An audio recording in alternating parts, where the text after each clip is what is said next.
It's fun already.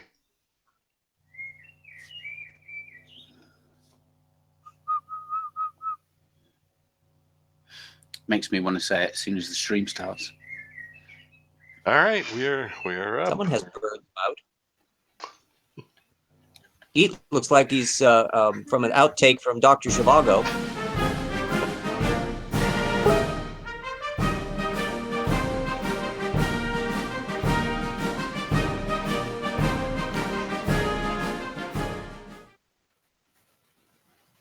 All right, welcome back, everybody. And for anybody new, welcome. Here we go, and we have some very interesting, I'll say, movies to watch tonight. And let's see. Oh, let me send Dev the link. Interesting is usually not a good word in here. Yeah, well, see, I didn't want to say ahead of time because, well, to be honest, I wanted you all to show up. So, well, it's I like see. the old Good Chinese tactic. curse. May you live in... So, interesting videos. Yes, that's interesting. Yes. Yeah. Interesting is how I describe the food when I accidentally burn it. okay, all right, we're on the same page then. Perfect. Sounds like this is going to work out just fine. All right. Well, I guess I should tell you, and let me count the icons to see if any disappear. We have a couple of nice selections tonight. First off, and I've counted all the icons just in case any of you get funny. Yeah, I might as well say it. Eric Dubé, Flat Earth is most important truth.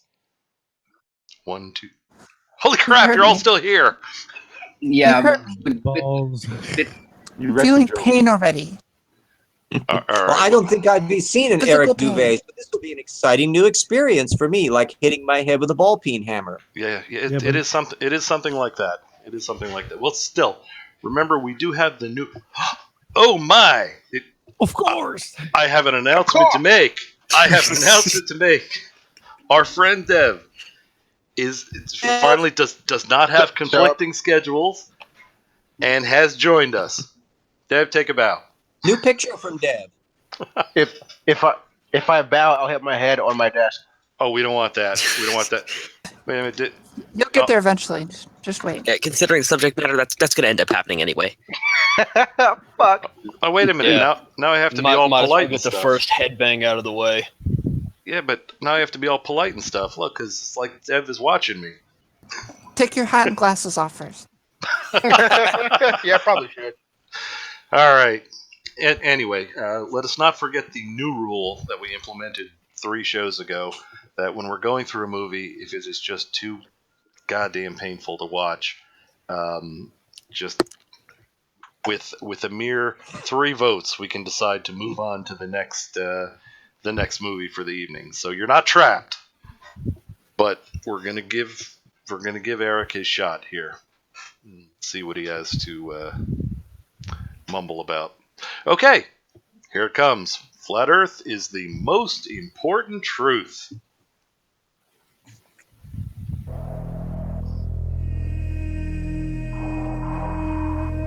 The very word secrecy is repugnant in a free and open society.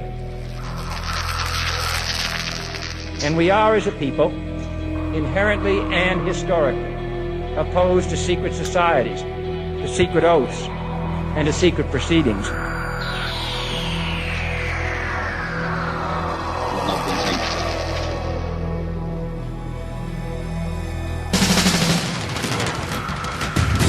The questions you always had. The answers you were never given.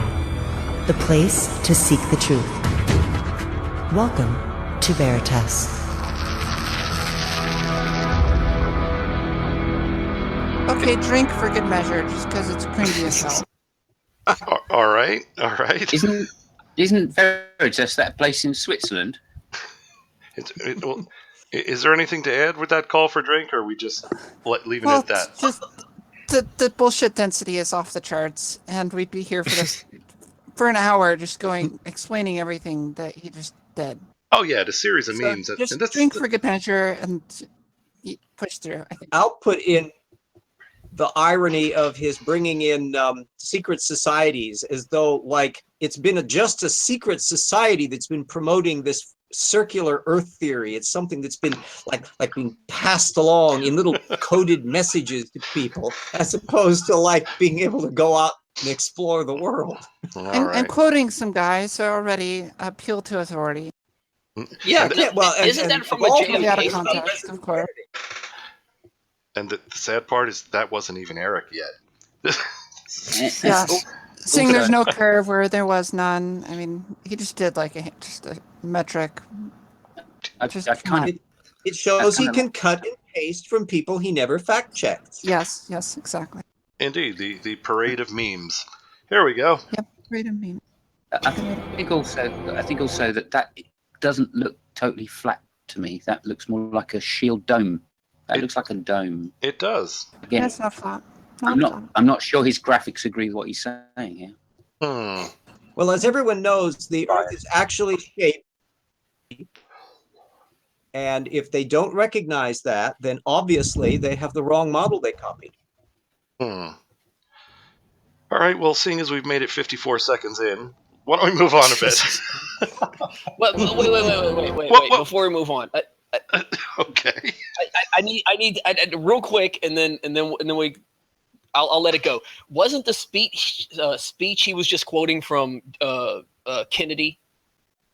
Yeah, I believe it was. Yes. Wasn't Kennedy the dude that sent us to the moon? That's beside the point. Yeah, and also had a functioning brainstem, which Eric may not actually share. I just like you're quoting a dude to say that the Earth is flat, but the dude helped prove or help put us into a way in where we're like we know the Earth is not flat.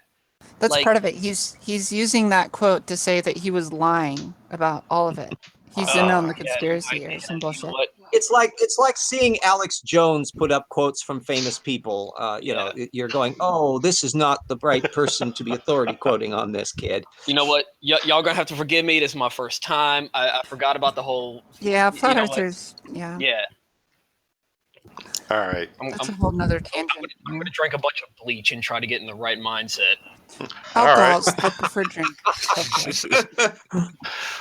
All right, very good. Get it on the rocks, literally on rocks, not on ice. That'll be just the right thing for it. That's another thing. When you and if you call drink and you're up, before you start, just say your name. So if there's anybody new that doesn't recognize the voice or recognize you, they'll know who they're listening to.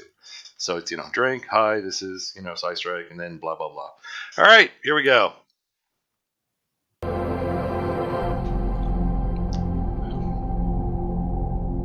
Greetings to everyone around the world, and a warm welcome to another edition of Veritas at veritasradio.com. I'm your host, Mel Fabregas, and I sincerely thank you for joining me once again. And if this is your first time, or okay. Okay, hi, this is Lel. I thought you said this was an Eric Dubé video. Who the hell is this? I did. It'll become apparent. There's more than one party involved in the video. But wait a minute, you're not calling unless the other voice is his Eric Dubé's multiple personality that he hears from the mothership. Hell, you were not calling drink on the video. I figured it just got to the point where maybe Dubé was actually so desperate that he was mirroring the people that mirror him. Maybe I think it's that they've basically gone out and found an actor who's got a voice that's as flat as the Earth they believe in. Could be. I worked at 15 badass points. You just in this is a laser pointer, and we've got the trifecta. All right. I don't know how thrilled I am with Hill. You were calling drink on me, not on the movie, weren't you? Yeah. All right. Maybe. Here we go. Okay. Hopefully, it'll become more obvious as we move on past 1 minute and 17 seconds. Here we go. We brought you here. Welcome home. And to listen to tonight's full interview, you know what to do by now. Just go to veritasradio.com and subscribe. You are what keeps us alive. Wait a minute. Is that the most interesting man in the world? You'll get your login immediately and you'll be able to listen to hundreds of hours of truth. Did he just say And to I'll upgrade get your my Hundreds of hours. media thing? But sorry, who was Dev? Was that you? What'd you say? Yeah, I thought I heard him say I'll get like a media thing. What does that mean? I think you sign up and you get a login to his radio show or whatever, something like that. And get to hear hundreds of hours of the same thing over and over again. It must be so entertaining. I would imagine. And if that doesn't make you feel alive, all right. Just watch wallpaper drying. It's just as thrilling. Indeed. Here we go. Life like I have upgraded mine. Go to sanitazradio.com and listen to what we have to offer there. 2 radio programs, great information. I saw a curve. And if you want to get in touch with me, you want to be a guest on the show, That's a fisheye have a lens. guest Close suggestion, frame. or simply have feedback, I always love to hear from you. Click on the contact button of our website. Curve. I see a curve. Does he, Yes. does he go- See a whole bunch of curves. Yeah, that's curve, and it's below the center line, so they can't be claiming fisheye either. That one's pretty close. That one's actually pretty close, but you do see curvature. Mm-hmm. As a scholarly question, does he really like people clicking on his website and communicating with him? I believe he does. All right. Oh, well, Have you there's a tiny bit of Veritas in the Veritas after all. That's nice. That's a handy thing Cool. to I have. have something to do when I I'm think you bored give at him too work. much credit. Does anybody else hear it in his voice? Does it sound like he's trying to sound like V from Vendetta? Yes. Oh, well, it sounds like he might have a possible Eastern European origin, and he's kind of flattening it out to sound like he comes from Duluth, and it's not quite coming off. I was See, picking up a little I Latin. heard it the other way, RJ. I thought that for sure he might have been from Duluth and he was trying to sound like a sophisticated European.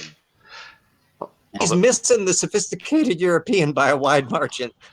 One thing I I'm was sure kind we of- will all agree I on was- is if Kevin was here tonight, he'd be playing the special music while this guy talks, wouldn't he?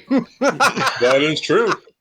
Yeah, I would go something like "Nanu, nanu, nanu, nanu, He's- nanu, nanu." I will not hear Bernard Herrmann taken in vain. So is Eric Dubé like doing an interview in this?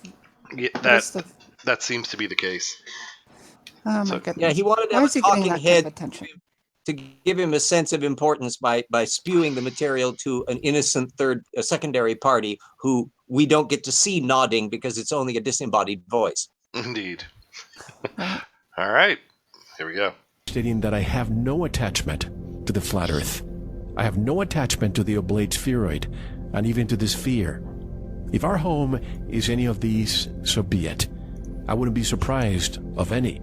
What I continue to be surprised and suspicious of are the people who continue attacking those who simply ask questions. I recently attended a conference Frank. that deals with the most... Okay.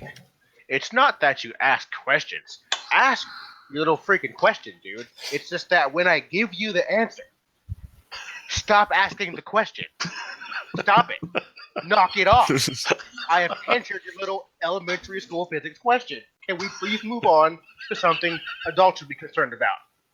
Yeah, Please. and I don't want to see a question asked so much as every one of these videos should start right from the beginning by explaining exactly how they sailed to the edge of the earth, and I want to see the selfies. And saying, oh gosh, some mysterious naval force is going to prevent them from doing that. Well, show us preventing you from doing that, and that will be more impressive. Exactly. Like, dude, can I you want to see the imagine penguins.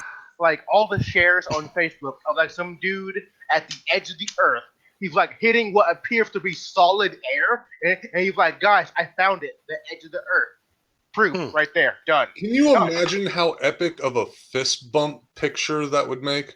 That would be absolutely fabulous. This would be the scoop of the century. And given the fact that by their own little pictures, all you have to do is to sail off to this unbelievably long ring that circuits around the earth for tens of thousands of miles, there ain't enough coast guards on earth to guard every bit of that. Somebody could slip through now and then and prove Towel the earth is showed us it's penguins with lightsabers. Exactly, We that's how went they do through it. this last week. Oh yeah. It's those damn penguins again. Lightsabers now? Lightsabers? Well, they had laser guns or something. I wasn't really sure what the weapon of choice for the penguin was. No. It appeared to be a Laser. lightsaber from my perspective, but I did just watch Rogue One. Maybe that was me. Was it an epic dinosaur laser fight in space with sharks?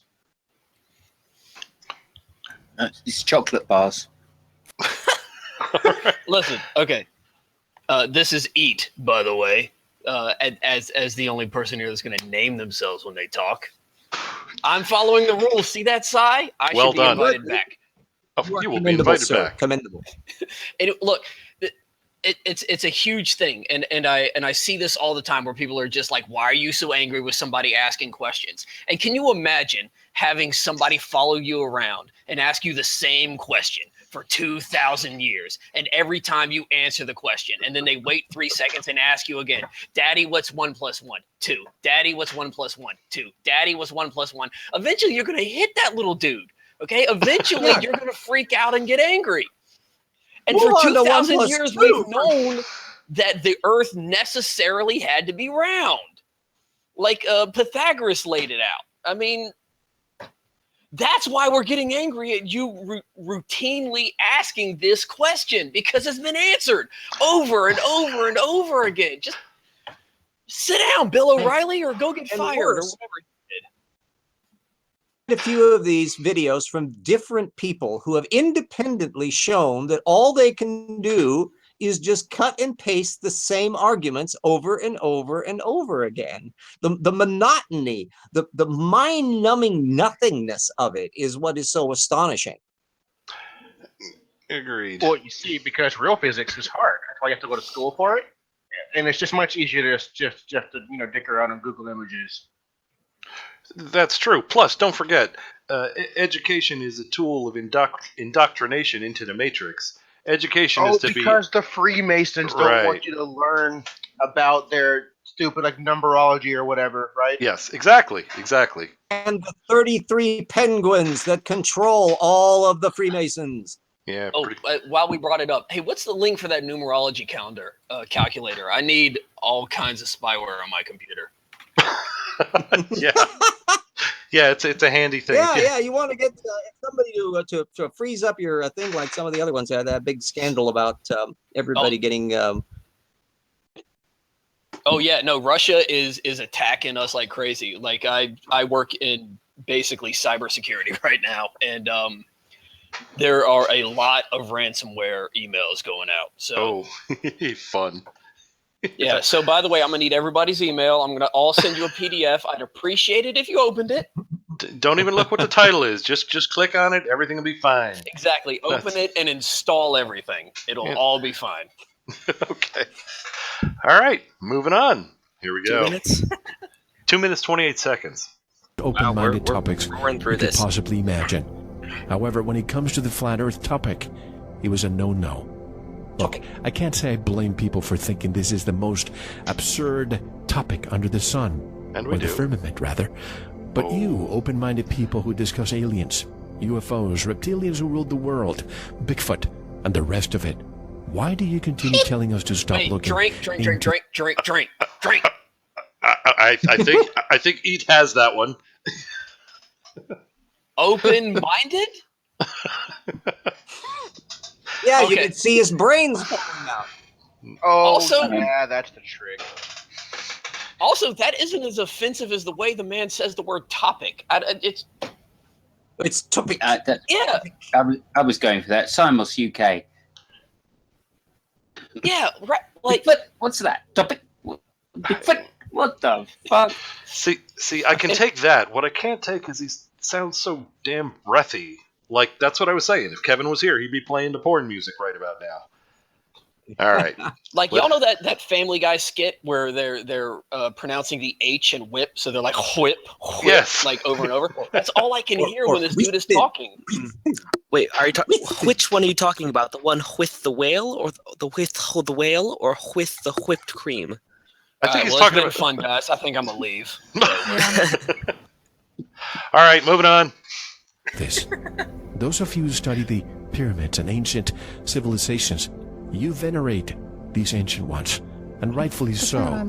And some of these very ancient ones believed the Earth was flat. Why do you then continue looking into their achievements? Drink. Notion of Okay, who called that first? I think I did, Andy. I'm not 100% sure, though. It was pretty close. All right, and Andy first. All right. All I was going to say is, is he starting to get a little bit James Bondy now with the voice? Like he can't figure out what accent he actually wants to run with? I don't He's know. got a little I'm Sean. a bit more interested in the ancient ones here. He's got this giant baggage train of pseudoscience that he's just itching to bring on the scene. Well, I would wish you to discuss the pyramids or a few of these other little things that in detail, but I kind of think we're not going to get too much of the details on that. Probably Well, not. I'm kind of excited here because we've had more conspiracies mentioned in the first 3 minutes than that I can shake a stick at, and quite frankly, I'm looking forward to Hitler, Chairman Mao, vaccines, Shakespeare, the grassy knoll. Let's see, what do we go? The idea that the Titanic was sunk by a conspiracy. He's got a lot more room. Don't forget contrails. Contrails. Thank you, chemtrails. Chemtrails. Excuse me. Yeah, misspoke. Indeed. Accidentally referred to them by what they're actually called. Dangerous move there. But of course, the finale has to be the moon. And I think we all know that this is where this film is headed. It could very well be. Let's. I feel like we're going a bit off topic. Yeah, like 12 hours away when we finally finish this video. Don't make me get out the Apollo Can you imagine? again.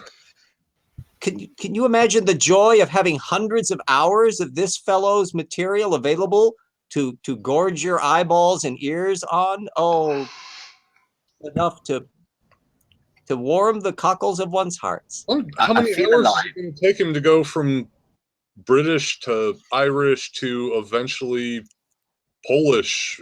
Where's it going to end with the fake accent? I can't wait. Sean Connery. I can't wait for Braveheart. Actually, he'll end up trying to do Meryl Streep. All I will say is enjoy it while it's here, because when this guy stops talking, Eric Dubé is going to start talking. So don't be too displeased with this. Oh, then it gets horrible. Oh my gosh, I can't wait. Well, I was going to say, I don't know why these guys keep looking to the ancient ones for knowledge of the future. I'm fairly sure that, some cultures did get it right with philosophy. Okay, that's fine. They did like 4 or 5 good things, and they were great architects. But let's not consult them about matters of like space, please. Astrophysics, or like mathematics. Past multiplication, please. I mean, I have to say it's slightly worse than that, because a few people, you're right, did get it right in ancient times, but the Christians killed them. Well, even there, I mean, your Maya had very fabulous, accurate mathematics, even as they were ripping people's hearts out to keep the sun rising. So there's some problems there. All right, here we go. If a flat Earth the Titanic is so got absurd, too close to and the it's edge. what they believed. And those of you who continue writing to me saying the ancient ones knew they lived on a sphere, how did they know? Just because you see a sphere above you doesn't prove you are standing on a sphere. You can still play pool on a flat table and basketball on a flat court. Let it go. Let it At any go. rate, I digress.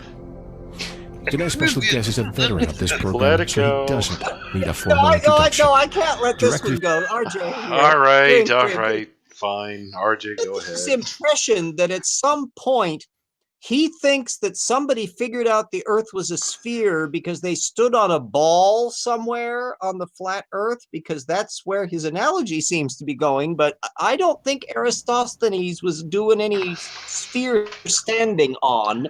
He did have the little slave skedaddle all the way from Alexandria north and actually calculate it mathematically. So no sphere standing here. Bad.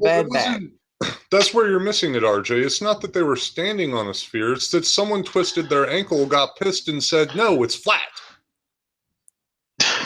All right. Well, to clarify, to clarify the metaphor he was going for, he had said because there's he was saying because there were spheres above in the moon, things of that sort.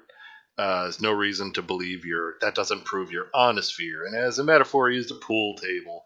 Because there are spheres on the pool table doesn't mean the pool table's a sphere.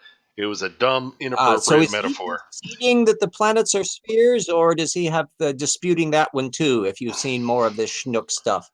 Well, remember, I think he's actually making a reference to, Einstein's general idea of how it is and why it is that gravity functions. Space-time's this nice, flat plane, and these spheres are distorting it. I think he might be onto something here. It could very well be. Could definitely or could on be. something. Probably got that knowledge from the ancients. And let us the ancient ones. Let us think back to a whole 3 minutes ago where this, who is ostensibly the host, indicated that he has no affinity for he's not attached to the flat Earth. Yet everything he's said Yeah, that since lasted then, long. Didn't yeah, everything he's said since then seems to point in the other direction. I'm certainly impressed with the pool table analogy. I can say that much. Oh, I kind of fancy a game right now, just to be honest. And anything to not have to watch this film. Is that what you're saying? And would you settle for a billiards table instead? Yeah, the one without the pockets. Because remember, P rhymes with something which stands for pool, and we can No, break but into a it says musical. no. You got trouble with a capital T, and that rhymes with P, and that stands for pool. Thank you. Gotcha. Well, as long as I can have one of those curved pool sticks. Okay, I'm hitting play now. From Bangkok, Thailand, I'd like to welcome Eric Dubé. Hello, Eric, and welcome back to Veritas. What, no applause? Hey, Mel. It's great to be back here. I love your show. Always a pleasure having you back, and I'm glad that we're still talking after a year. A lot of people that I know have stopped talking about this because they just can't sustain, they just can't endure the attacks that they continue to receive from people from all over the world. But I have to tell you, some of the smartest people I know are discussing this in silence. Why do you think that is? Yeah, well, like you said, a lot of people don't want to touch this subject with a 10-foot pole. And a lot of those same people are the ones espousing aliens and UFOs and Bigfoots and all the other unprovable conspiracy theories out there. All right, hold there we go. Yep. This is and I just want to touch on that picture. If you say that the Earth is flat and then a bunch of backwards savages chase you out of town, maybe it's time to update. Is all I'm saying. Okay. Because that clip was what from Pirates of the Caribbean 2, right, where he's being chased off the island by a bunch of backwards savages, right? I'm sorry. Look, I thought the point was prescient. Maybe I stepped out of line. I'm sorry. There you go. I'll crawl back into my drink now. No. And you notice how much of the setup of the story, from his point of view, are visual images, trope pictures, and the setting up to saying, oh, we are not limited by the poor, stultifying imagination. And then, of course, these fabulous, unnamed, brilliant people who in silence discuss things about the flat Earth and this vast mass of, I'm assuming, Nobel Prize winners who, when cloistered in their closets, quietly whisper to one another, dare we doubt that the Earth is a sphere? Oh, nay, nay. Oh, get a grip. Hey, now, there are a lot of very intelligent people that just simply speak with their hands because they happen to be deaf. All right. That being said, let us move along. Conspiracy theories out there, whereas flat Earth is a easily provable conspiracy fact, which blows away all of these other theories out of the water. Aliens, the spinning ball Earth, evolution, dinosaurs, a whole range of other things start to be blown out of the water when you realize the flat Earth. Drink. called it. I think RJ needs to take this one. RJ here. Okay. What the hell does he think dinosaurs are having to do? Is he arguing that dinosaurs are blown out of the water by the flat Earth? You've seen his other stuff. Has he ever talked about dinosaurs? RJ, is your first video of Eric Dubé? Yes, this is the very first time I have seen this extraordinary intellect at work. Okay. It's more understandable now, right, Tao? Okay. And RJ, So it's the dinosaurs thing. Has he ever discussed dinosaurs before, or is he just tossing that He off has. like He has. a He has. I Rolodex? have no idea what he said. I know he said something about it though. I guess he doesn't think dinosaurs existed or something. He could have said anything. What he could have said, it completely blows double entry bookkeeping out of the water. It totally refutes cucumbers. I mean, He thinks that he's a young Earth creationist. You have to remember that, as he is a young Earth creationist. that goes without saying. I mean, it's probably very difficult to find a flat earther who is not a culture camp conservative, religious, geocentrist, young Earth creationist, because that's basically the niche market that has troped this stuff for at least the last 100 years. There is a single word that sums that all up, right? It's called Calvinist. Do you believe in Calvin and Hobbes? Hey, All listen, right. I've seen Calvin and I've seen Hobbes. You cannot deny them. Also, real quick, this argument that he has up on the screen right now, it takes more than just a few minutes of flat Earth research to overcome a lifetime of doctrination. That's not really much of an argument. You can replace either one of those nouns and it will make just as much sense. Like, it takes more than just a few push-ups to overcome a lifetime of beard growing. Like, it takes more than just a few minutes of jogging on a treadmill to overcome your hatred of the TV show Firefly. Like, whoa. Hey, listen, I don't hate it. I love it, but I met somebody tonight that did, and I felt like I needed to throw that in there. Oh dear. All right. No. That's rarer than the real life flat earther. Yeah. It is. Indeed. That's sacrilege. Well, It takes more than a few. It takes more than a few minutes of cucumbers to overcome a lifetime of masturbation. Oh wow, we're starting early tonight, aren't we? Okay. Yep, it looks like it's going to be downhill from here. Yeah. And I'm sure you've all noticed we don't do a lot of Dubé because most of the time he's just talking in a monotone voice and reading from some very old book. In this, I figured since it was an interview, he couldn't do that. And so far, it seems to be the case. Oh. So, all right, here we go. I don't memes. think You guys forgot the memes. created improv. Here we go.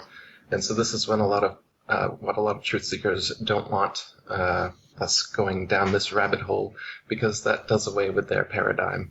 People like David Icke and his reptilians on the hollow moon. You can't have those if the moon is a translucent light, just a disk, immaterial that you can't land on. Or Michael Tessarian's Atlantean progenitor aliens from Tiamat or whatever. All these supposed truthers that have their own myths woven based on word salad. All right. RJ, you called it. RJ here. This is absolutely fascinating. This is a fellow in the Lilliput land of nincompoopery who is saying that his version of nincompoopery will make all of the other nincompoops look as nincompoopy as they are. Excuse me, but you have the tens of thousands of scientists in the National Academy. You have to have all of the last 2,000 years of actual scientific and exploration adventures. That's what you need to get over, not whether or not somebody's theory about reptiles living inside of a hollow moon is your competitor. And it is sort of funny hearing Eric Dubé try to describe those crazy folk with their reptilians and stuff. All right. He is the reasonable one here. Well, yeah. All right. Here we go. Also, real quick, before ahead. we move on, this is it again. We all made fun of him by just basically saying a bunch of gibberish. It takes it takes more than just a few blank to make a blank. And then he proceeded to just talk gibberish. It's like he heard us making fun of him and was like, all right, then. And then leaned into it. It was like, you think that's crazy? You just buckle up. I'll show you crazy. It's a prophecy. The penguin gods are right. All right. Moving on. Things like aliens and the spinning ball planets and the infinite universe with infinite galaxies and all these supposed potential alien life that we have out there. a lot of their research goes down the tubes if the flat Earth truth comes out. Yeah. So there's a lot of resistance being met, both from the mainstream sheeple who've been taught that flat Earth is something to be ridiculed and ridiculous, all the way to the alternative, whose narratives fall by the wayside if the flat Earth truth is discovered. So the alternative media is picking up the slack here, bringing the real truth. That's what we're trying to do. Alternative, I guess. It's probably four or five layers. All right, RJ, you're up. Old RJ here. Boy, I just love this. Yes, the obvious conspiracy of all the globe makers in the world and their cartels that will come with police in the night. They can't possibly making any money making maps of flat Earths. No, they are dependent on it. And those are the real people who are behind the conspiracy to make you think the Earth is round. You know, the weird vagueness of his argument is what's quite striking. I'll be intrigued to see whether or not he'll ever get back to the tropes and the little pictures of things, and whether or not he might actually try to offer some evidence. That's crazy talk. That's enough alcohol for you, RJ. Yeah. I know. Blasphemy. Silly. I've had too much root beer here, I'm afraid. All right. Here we go. But another thing that's not that it bothers me, but I see this a lot. A lot of people who write to me and say, Mel, you're just wasting your energy. There are so many other important things that we should be discussing, and we do, folks. We've had Eric last year. We've had, a few other people. We have Jeffrey Grupp coming in a few days. These are people that I've had before who are talking about this, and I think we should listen. But why do they continue to say we have so many other problems? Why are you focusing on this distraction? Well, if they haven't looked into it at all, I can see how they would think that way. And I kind of thought that way years ago as well, that, well, it's just the shape of the Earth. What does that matter? Does it really matter whether it's this shape or that shape? So if you think of it on that level, then sure, it seems insignificant, and it seems like it could be a waste of time, even if it was true. But if you think of it a little deeper than that, and you think of it as being the most fundamental lie, is where we are, what we're doing here, the earth beneath our feet, the lights in the sky above us, what they actually are.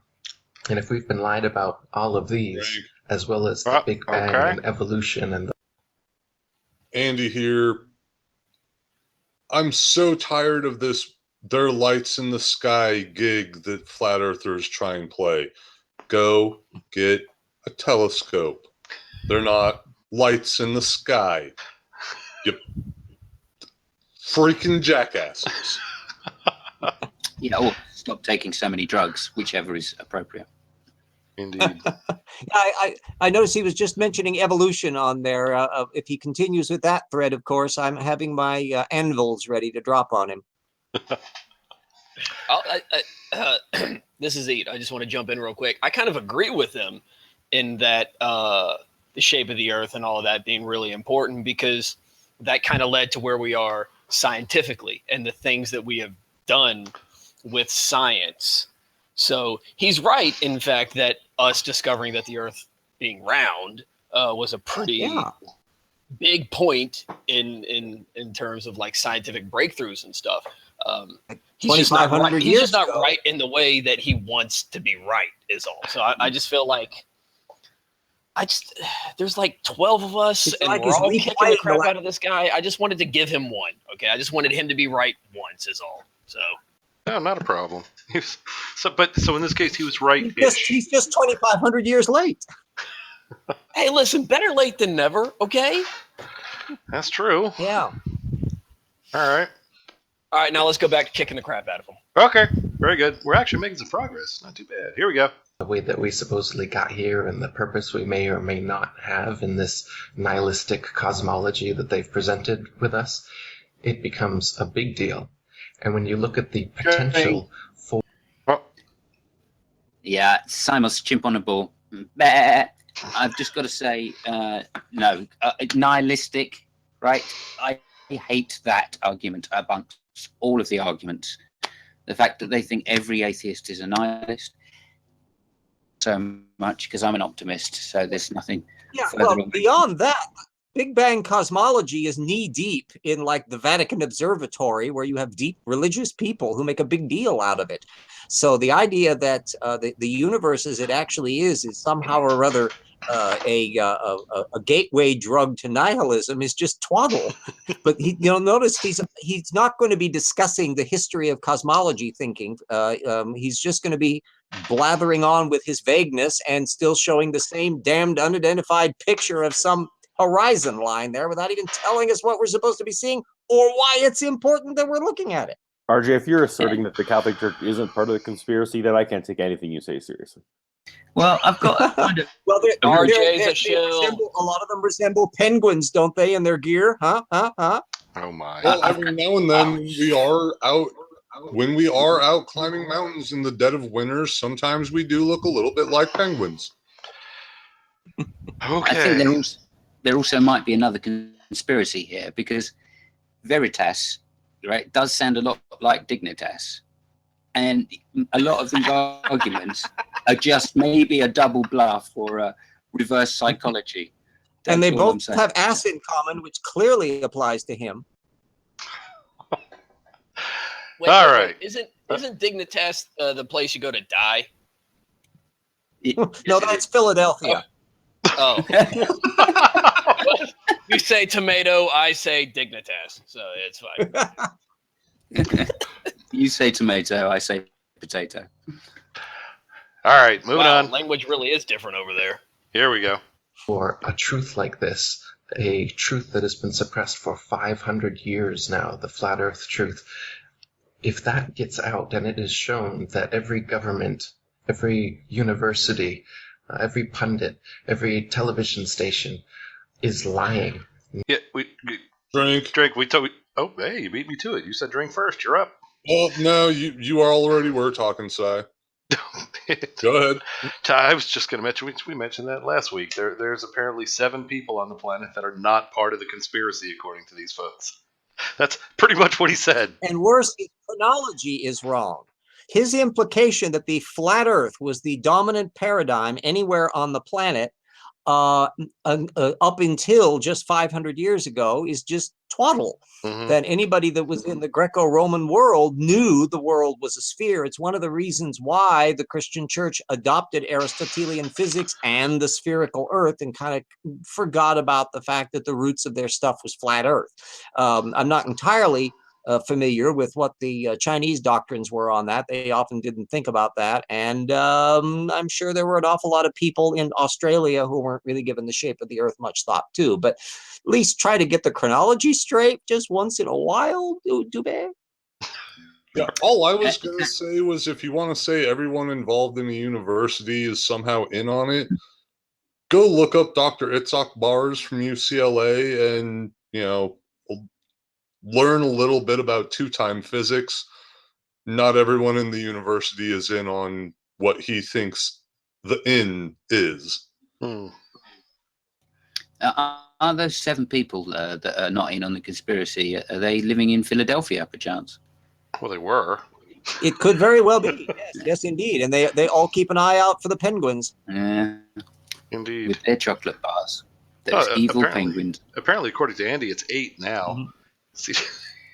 Oh, God, they're growing. Oh, you see, it's a growing movement. Come on, let's continue the video. We can do some good work here.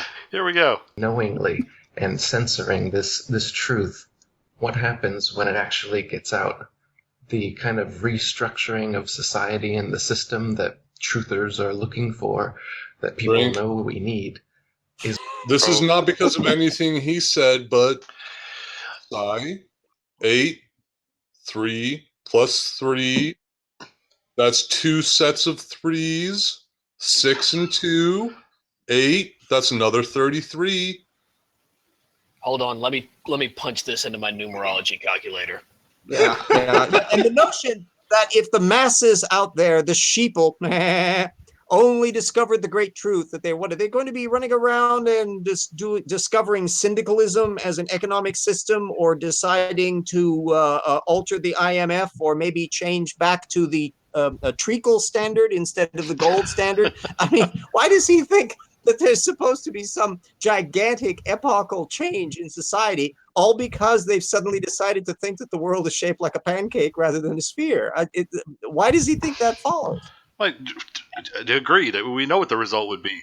The word got out. The world is actually flat.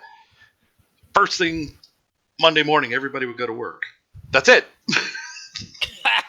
And Rand McNally would start making money selling the new maps, and they'd be perfectly happy to deal with it. But boy, of course, the attendant with this is all that caboose that supposedly all the rockets are faked and there's no actual space satellites. I guess he's going to want to impale astronomers on some spike somewhere because they insist on looking at the things he says aren't there because he doesn't bother to look. But I'm not sure whether or not this kind of guy, if he replaced as a head of a department, although there were people who think just like him that ran things during the Nazi regime, so it can have some bad effects. All right. Oh, and just in case everybody's curious, I did punch all these numbers into the numerology calculator, and it told me that I could meet local singles in my area. I just have to click one thing here. So, are those singles that are 33 years of age or equal to 33 years of age combined? Actually, they're single-strand DNA molecules. He's looking at a biology site. Hold on. Cindy just hit me up. She said she wants to chat and she's lonely, so I think I'm going to ask her if she's 33. Well, ask her. Chesty. Or if she's 33 and a third, she'll be a record breaker. All right. There's an obscure. Mind blown. I'm hitting play now. What can happen and what? But I want to talk about Dagobah. Now you're gonna leave. Let's go. No one objected to Yoda, the venerable Yoda, being used. Well, that's the thing. Nonsense. Is Dagobah around? Is that okay, or is Star Wars crap too? Like, is Star Wars true? I need to know. Yeah, well, that's your deep fear. Wouldn't it be amusing if the guy suddenly did do a backwards sentence speak? Oh, Earth flat is. also, I love the point because it's Yoda, he's talking about the Force. So, in order to use something imaginary, you have to unlearn what is not imaginary. Basically, what he's saying there. So, and depend on the special effects department at Borehamwood to pull off your visuals. This is getting deep. Hey, nothing like a puppet telling you to forget what you know. Especially when the first time we heard him, he sounded like Grover. Okay, here we go. What will happen and what must happen if this truth gets out? Because this is huge. It is the truth. I guarantee anyone who's never heard of this before, look into the flat Earth. The Earth is flat, just like it appears on the horizon. The Earth is motionless, just as you feel motion. Drink. I don't know if anybody remembers this, but our friend here did an entire video on tides, which I don't know. Did I do a video? Maybe that was just a video and not a movie night. Eric did a video on tides where he indicated that the cause of tides was because the Earth is floating on the great deep, and as it moves up and down is what's causing the tides. It was shortly thereafter, actually, that Jaren and his little girlfriend. Is flatulent. Yeah, that's when the mass blockade started. All right, here we go. Everything in the sky revolves around us, just as it appears if you look up and use your own eyes, your own senses. Everything that your senses tell you is what's happening. But you've been fed a false system. You've been shown CGI images with a ball Earth with a horizon that curves. Especially those moonshots, all CGI. You've been shown more CGI and of course, images. We have to remember that Galileo frequently made use of CGI in talking to the Pope back in the 16th century. Indeed. The ball Earth that spins. You've been shown planets that spin like billiard balls around each other in many different directions at many different speeds simultaneously. You've been shown all these things in CGI format. You've had It's actually Freemasons generally the same direction, orbital paths and all. Not only Yeah, orbital there's tests, but that little thing like conservation of angular momentum and all that kind of stuff. But Yeah. somehow or other, I don't think we're going to get some mathy formulas from this guy. No, do you really think this guy's going to start talking thermodynamics? doubtful. Yeah, not even a good thmuh.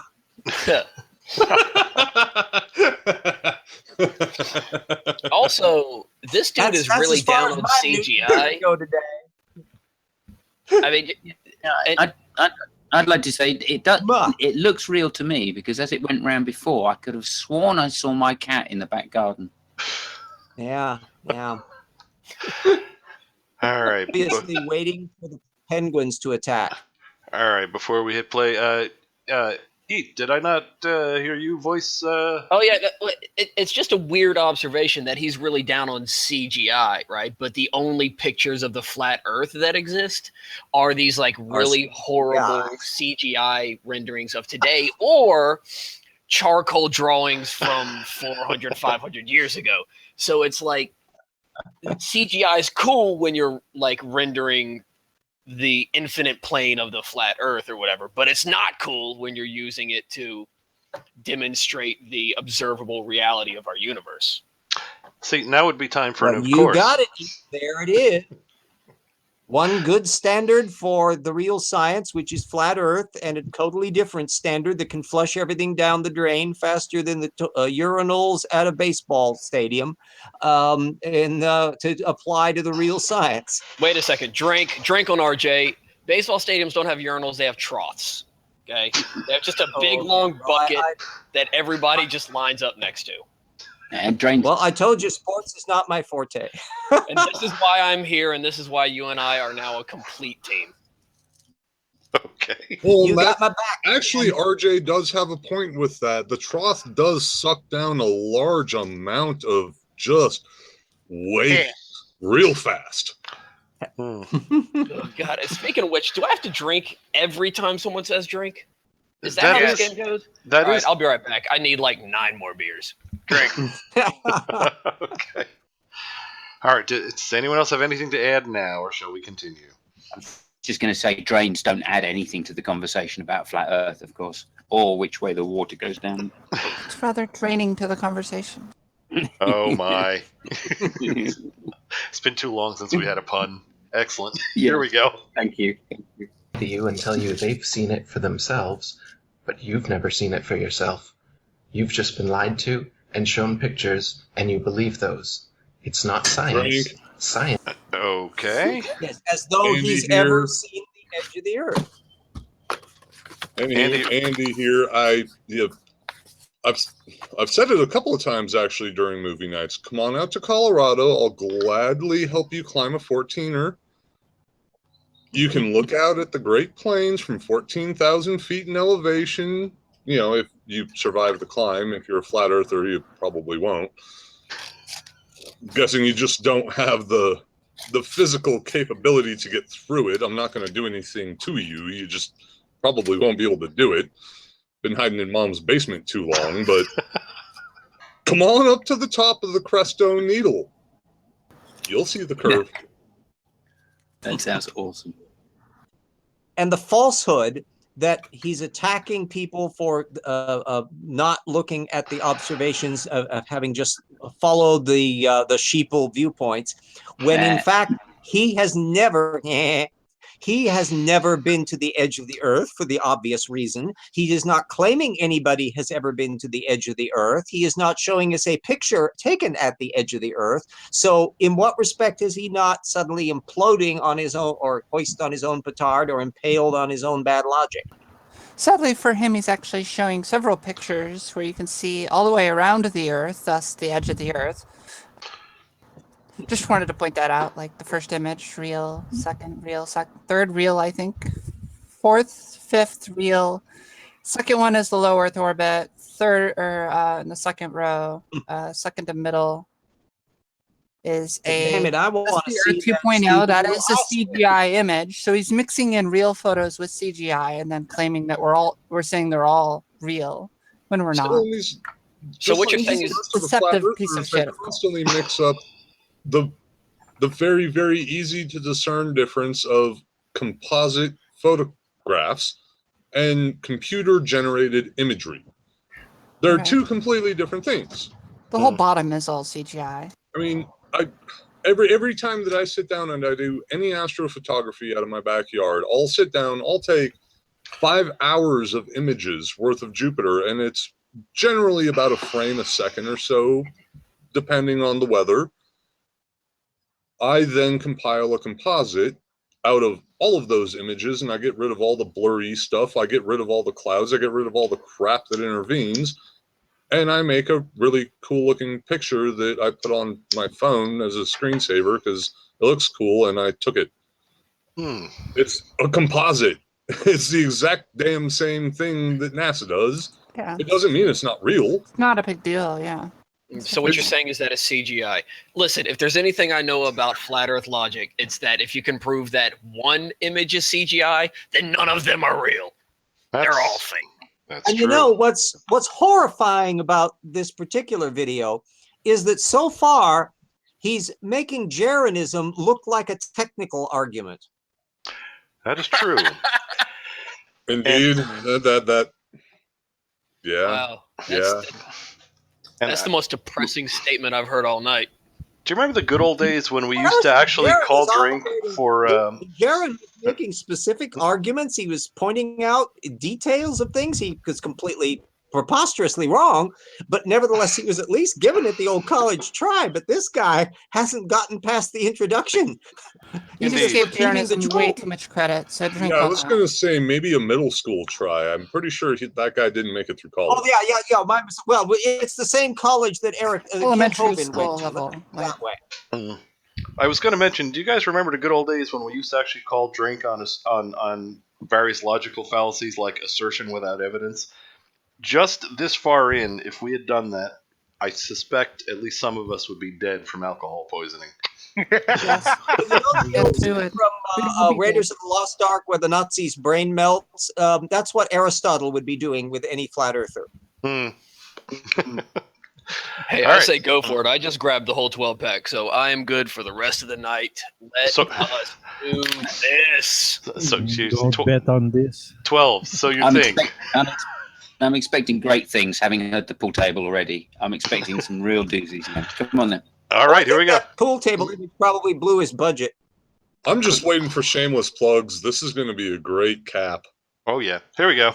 Science, in fact, shows that the Earth is flat and motionless, and there are hundreds upon hundreds of proofs and experiments that have been repeated throughout history for hundreds of years, but you haven't been taught them in school because they don't want you to be taught that in school. They show you a spinning globe on your first day and tell you that gravity keeps water and buildings and people's... Okay. I'm sorry, just real fast, Andy here. I was not shown a globe on my first day in school. From all of my recollections of being a child, the first thing I remember about every single day of school is either a Hot Wheels car or a Duplo block. Yeah. Sure as shit, not a globe. I'm an older person. I can remember when the penguins would come into the room with the globe and they would be telling you all about it, saying, look at the pretty globe, look at the pretty globe. The indoctrination started early with me. Wait, RJ, I went to Catholic school. It has all of the USSR and Czechoslovakia. No, I'm curious exactly, RJ, how much acid were they feeding you as a child? I mean, if you had talking penguins walking into your classroom talking about a globe to you. Okay, you didn't go to Catholic school, did you? Penguin trope in one of Jaren's video, and that we were running it to the ground, and so it's kind of become a leitmotif here. So I think whenever I think of flat Earth, I can't help but thinking of penguins. Oh, I got really jealous. I was like, wow, I went to the wrong school as a child. No, I actually went to a perfectly normal school back here. This would have been the late 1950s in the ancient days. Public school. I'm a public school kid. I didn't go to any religious instruction or anything like that. So you didn't graduate from very bored. University then? No, I actually have a BA in history from Eastern Washington University here in Washington State. Yeah, you mean shield degree? Shield degree, that's it. Yeah, not like the PhD Kent Hovind from that trailer park that he got his from. Not a park, a trailer. Okay, some of us grew up in a trailer park. Kind of like a He small grew up in a barn. trailer. Yeah, and it's not a trailer park. It literally is just a trailer on the side of the road. I live in the same state as that thing exists in. It's. I'm so Picture of glad that we Patriot legalized University. pot here in looks Colorado. like That's the only way I think the whole state could live barn around that. thing. But that's the campus of Patriot University. It still operates. I think it's outside of oh yipes, I don't think it's out of Denver. I think it's one of the other ones where the Air Force Academy is. Yeah, it's called Colorado Springs. We mostly refer to it as don't go there. That's a good way to refer to it. I'd like to bring us back a little bit, if I may, and come to the defense of the Catholics here, because the Catholics are not flat earthers, right? I mean, that's one point. As far as I remember, the priests were very keen to show me as a child and teach us all about bulls. So, all right, you just had to go there. I wasn't sure that another Catholic was ever going to join us on this show. Well, in the loftier say, remember that the Vatican Observatory is one of the great astronomical institutions currently, and there are a hell of a lot of major astronomers that work through that environment, and they are apparently would have to be part of this vast conspiracy that Dubé wants everybody to believe. So I suppose you must knock it in there too. But I've heard tell that there are Protestants who believe in. You should know by this point that I am the Catholic generally in this group, so I'm aware. Well, I think the Catholic tradition was heliocentric, right? That's the kind of difference. A lot of flat earthers wish that the Catholic Church was flat Earth, but they were never flat Earth. They were always Ptolemaic. Yeah. Well, it's certainly at least by 11 or 1200. Although I think Cosmos Indepleustes was one of the last holdouts for the flat Earth, and I seem to think he was in around the 400s or 500s. But basically, they adopted all of Aristotelian physics for good or ill, and the spherical Earth was one of it because it had been determined by direct experimentation. Mm-hmm. Yeah. Cool. Also, hasn't the Catholic Church kept up like they're now embracing evolution and stuff? And didn't the Pope say something about aliens that pissed off Ken Ham? Well, almost everything pisses off Ken Ham, especially Catholicism. But where the church draws the line, and Pope Francis hasn't changed that any, is the idea that the human spirit can have evolved. Everything else they're kind of okay with. And there are people, I think Francis Ayala and others are coming from that Roman Catholic tradition that are, some of them are priests who are also biologists and geneticists. So the church doesn't have a problem with most of evolution, but the origin of life and the consciousness issue, which are the two big perpetual question marks, they still draw the line on that as far as I know. Yeah, but I mean, they're still... Pope Francis said he would, if there were aliens, if he discovered aliens, he would baptize them, is what he said. And that really did piss off to him, yes. Arnia. Actually, I was in a Catholic high school, and they were firmly teaching evolution, and as a matter of fact, all the sciences. I was impressed. I have no criticism for what that. I don't know if that's unique, but there was almost no theology blended into anything. There's a reason why all of the non-denominational Christianity sects that exist always bastardize Catholicism. Catholicism evolves the exact same way that humanity evolves. Information is provided. Hey, okay, there's more information. We need to change our outlook. A lot of the Calvinistic type Christianity sectors go, no, this is what's in the book. Everything else is wrong. It's want a wacky an outside bit. In Iran, evolution is taught in the science classes in schools. Now, move to Saudi Arabia. It's terribly ironic that even in the wingnut religious police state that is Iran, they never got rid of the science teachings that were there from the Shah. Well, in Saudi Arabia, even though they'll chop your head off if you like having sex with a person they don't want you having sex with, at least they give their women maternity leave, paid, like 9 months, paid. We don't even do that. Yeah, they Actually, just can't drive their That's cars. a topic for a whole nother movie. We're talking about flat Earth, not. That's true. Yeah. Well, do we have religious another? words. Do we have a religious video? Because I'd put in a vote to just skip this guy. Okay. Wow, that's a little early for. He's got a long wind up. He has all the ideology of Jaren without any of that funky charm. Yeah, Well, yeah. He sounds like he wants to be the embodiment of Calvin. That's all I've ever gotten out of Jaranism. He wants to be Calvin. Well, I was hoping in this one there'd be a little more creativity because he's not just reading from his old books as usual. But we haven't really seen much of that. It's the same. It's the same script he's always had. It seems like. It's giving tendentious boredom a bad name. Yeah, we're not even talking about him anymore. We're talking about Ken Ham and religion. That's true. Actually, because of the response to the last Ham video that we watched. Yeah, I'd vote to move on to the next video. Hey, before we move on, okay, Yes. compliment sandwich. This is a really adorable picture of a child. Yeah, it's cute, baby. Yeah. Getting crushed by what is obviously a real globe. Yes, right? it is. I mean, think of this. The size of that baby must be fucking massive. Well, little baby remember that Galactus without the hat. 2001, where the Star Child comes to the spherical Earth. I mean, this is it's all part of a major story down that if you put all the pieces together, especially if you run them through a mental blender first, it'll all make perfect sense. And here I was expecting to hear someone say that kid's diaper is full of axions. Or as large as America. You ballers are so dumb, right? Thinking that a baby could be born that size. All right. Well, so the defies gravity, by the way, is on the bottom of the ball. Yeah, but he's stuck there.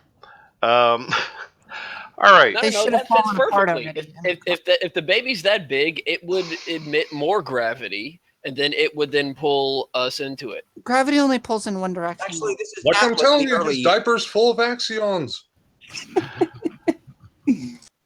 All right. On that, it seems and if it was, the general consensus. Aristotle, it would be full of axioms. It's okay. It seems the general consensus is we've had enough of Mr. Dubé. Is that accurate? No, I could spend another 30 minutes making jokes about this baby picture. I mean, unless you have a gallon of Pepto-Bismol to digest all that verbal diarrhea. I do not. Well, the one thing I do have to state, obviously, this is not some super baby holding up the planet. It's clearly a beach ball, and I'm guessing that beach ball is spheroidal, and there might be a little bit more pull on the southern part of that beach ball than on the northern part of that beach ball. Might it be an oblate spheroid? Yeah, physicists would actually be able to calculate it because I know that some of the examples that have been used in discussions of gravity, that it's possible to calculate the amount of tides that your body has on the teacup that you're drinking from. So I mean, boop, this is all calculatable from that Mr. Newton guy that apparently didn't get the memo on the flat Earth, according to Dubé. Well, of course, he got hit in the head with an apple. He was all kinds about it. Oh, well, there you go. Yeah, that's all simple. Of course, we know nothing at all has come from Newtonian physics. No, he's in on the massive conspiracies where all this started. Are you kidding? So he's not. Where all this started. So he's not one of the 8. Okay. No. Learn something new. He's the one that started loop quantum gravity. Created gravity to deceive people. He's the one that started all that. Luke, quantum gravity is your father.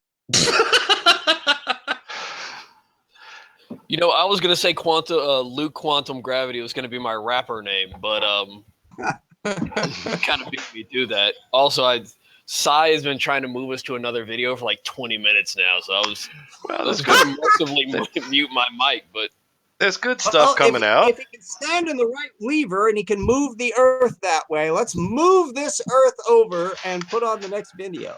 All right. Well, the next one is we needed something. That's what we talked about for weeks is we need something different, something new. And we do a lot of flat Earth, a lot of religion.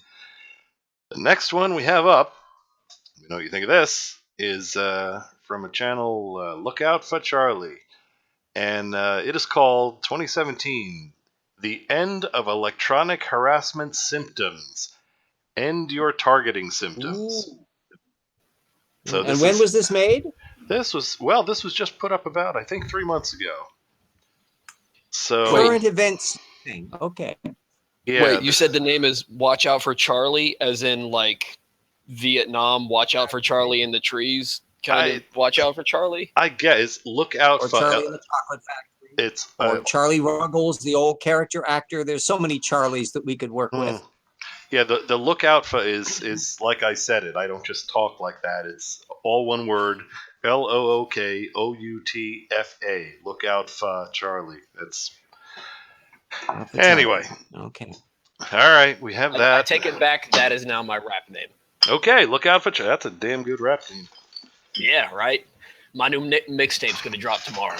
All right, and if necessary, we do have from Ask Angels how to program crystals. So that's waiting in the wings if we need it. And we what have. about Orphan Red?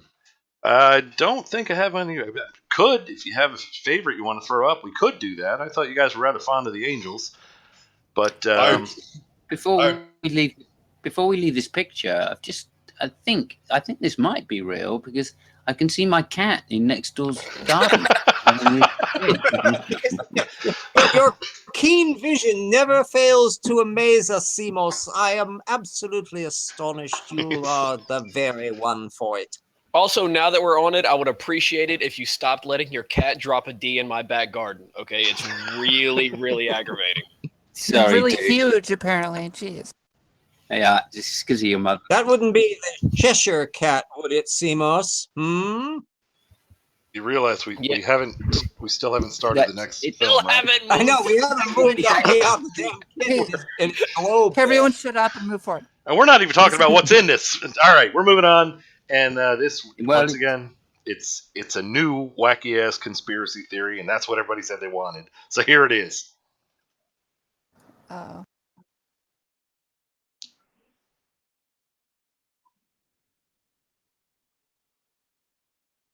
No sound is working. All right, in this video, I hope to clear up a lot of bullshit and quite possibly end your targeting symptoms. I've had a lot of people disagree with me. They believe that putting giant steel plates up around their house or living in a Faraday cage is the right way to go. They believe that there are actual chips in their heads and they're being mind-read and, all that stuff. Yet they still have symptoms. They're giving you all this advice, but they're still suffering targeting symptoms. I'm giving you advice, and I do not have these targeting symptoms anymore. And it's not like I'm not being hit by the signals anymore. I'm recording them constantly, but I don't feel any of the symptoms that I felt before. So you can listen to anything you want, but I'm telling you the truth. This is what's up. It doesn't matter if you put all this stuff around you to block you from the signals, if the signals are even coming straight through your power lines as well and putting a cage around you in your own house or domain. It doesn't matter. It also doesn't matter if your body itself is already the antenna. And it's not from a chip. It's not from any of that. Okay. Dev, sounds like you. What properties of the body attract these signals anyway? I'm sure Can he's you going to name tell one? us. I'm sure he's going to tell us. Brain waves, brain frequencies. That's it. Frequencies used as an object. Frequencies are, you can read brain waves, you can manipulate them with electromagnetic waves. Cosmic vibrations. Clydon waves. High voltage AC currents from your power line. Obvious. Totally obvious. Why didn't I think of those? Of course. Gravity doesn't. I have to ask. Angel shields actually stop this. What does understanding the electromagnetic field have to do with a double helix? No idea. Nothing. Precisely. We'll try to draw some tendentious comparison. This is just a default template for PowerPoint, most likely. It looks fancy It's all too and sciencey. sciencey. Yeah. It's all You wanna sciencey have to me. some. Do you think when he was making it, like the little paperclip popped up in the corner, to like, oh, I can see that you're making a conspiracy video. Would you like to use this picture here? little flippy helping chest. Please give me some pseudoscience. How can I help Oh, you what mix would you shit up?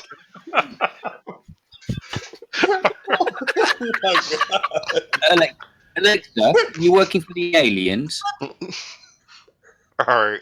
Here, I was about to say this is going to be a great one because this one, so far, it's sufficiently ridiculous. It doesn't really require much countering. All right. Continuing. There's something on you that you can't see. 100% of you have a fungal infection on your skin and in your body. One of the things that this fungal infection does is it creates a layer of skin.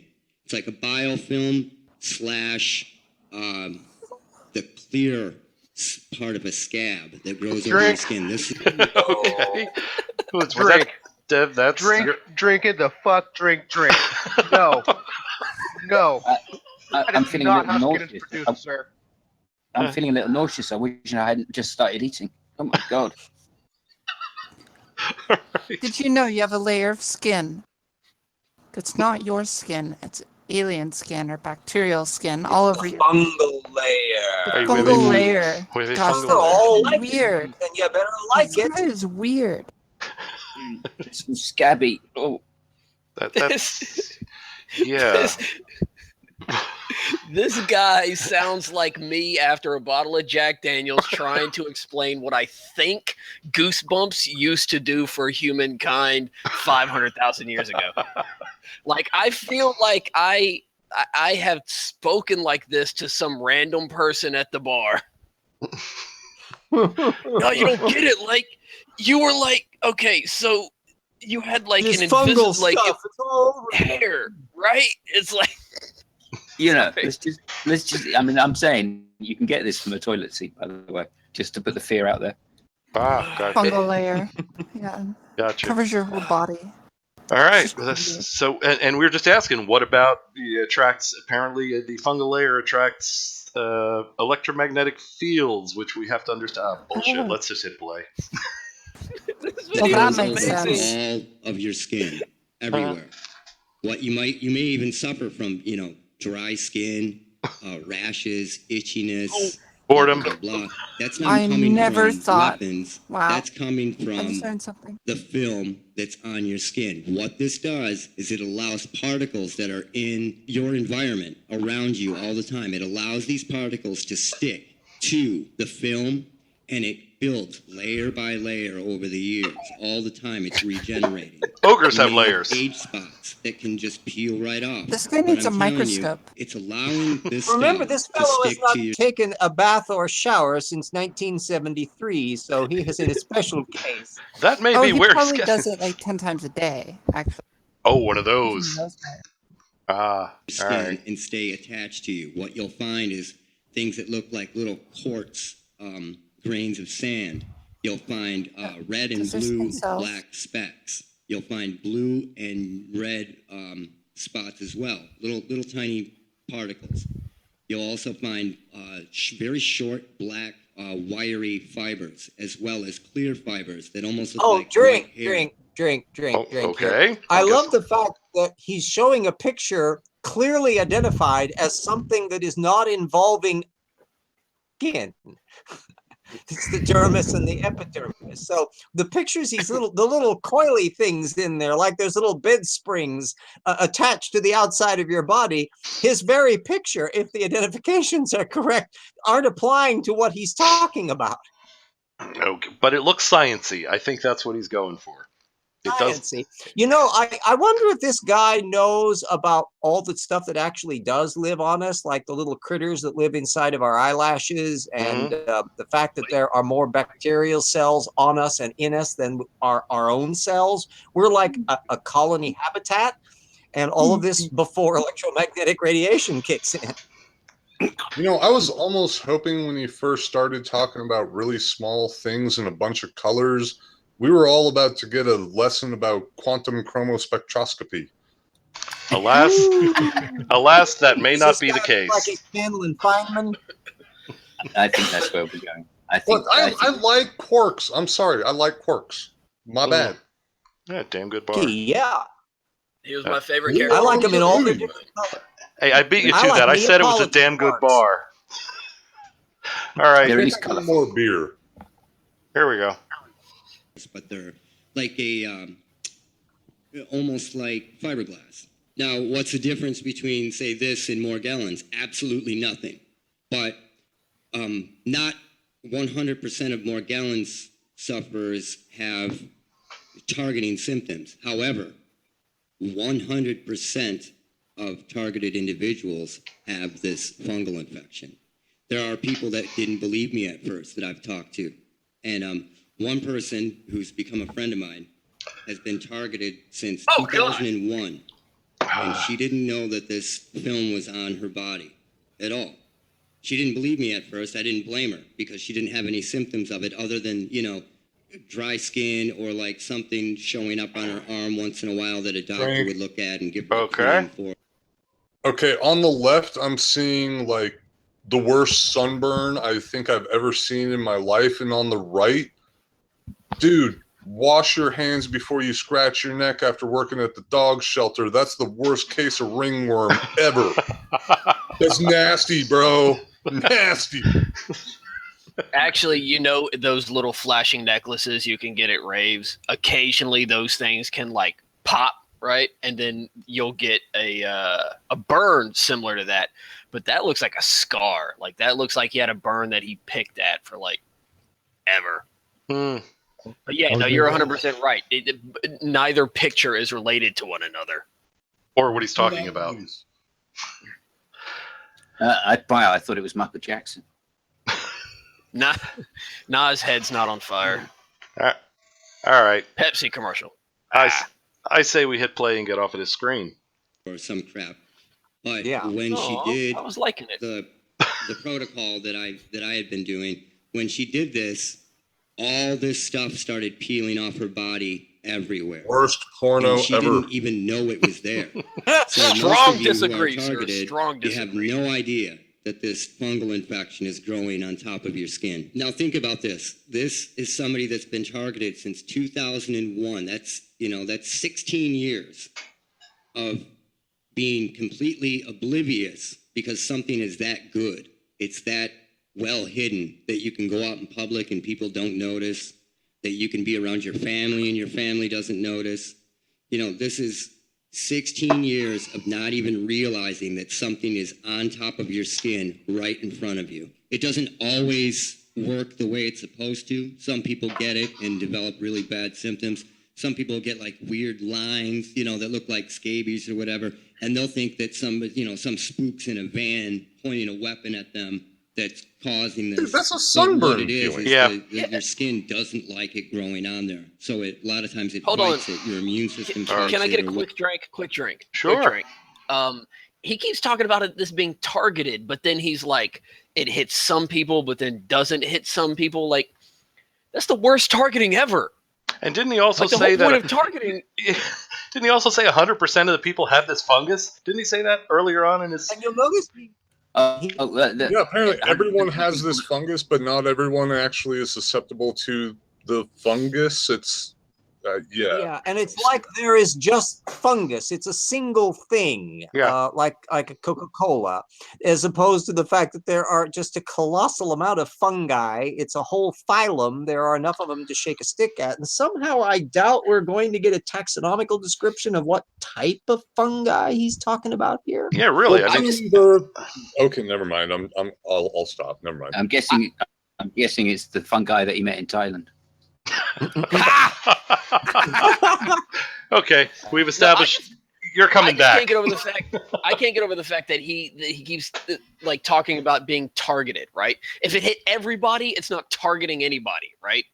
Like that's not how targeting works. The whole point of like being targeted is that you were singled out and then you got peely skin. Indeed. And how does any of Those this apply bastards to? carpet bombed my entire country. They were after me in particular.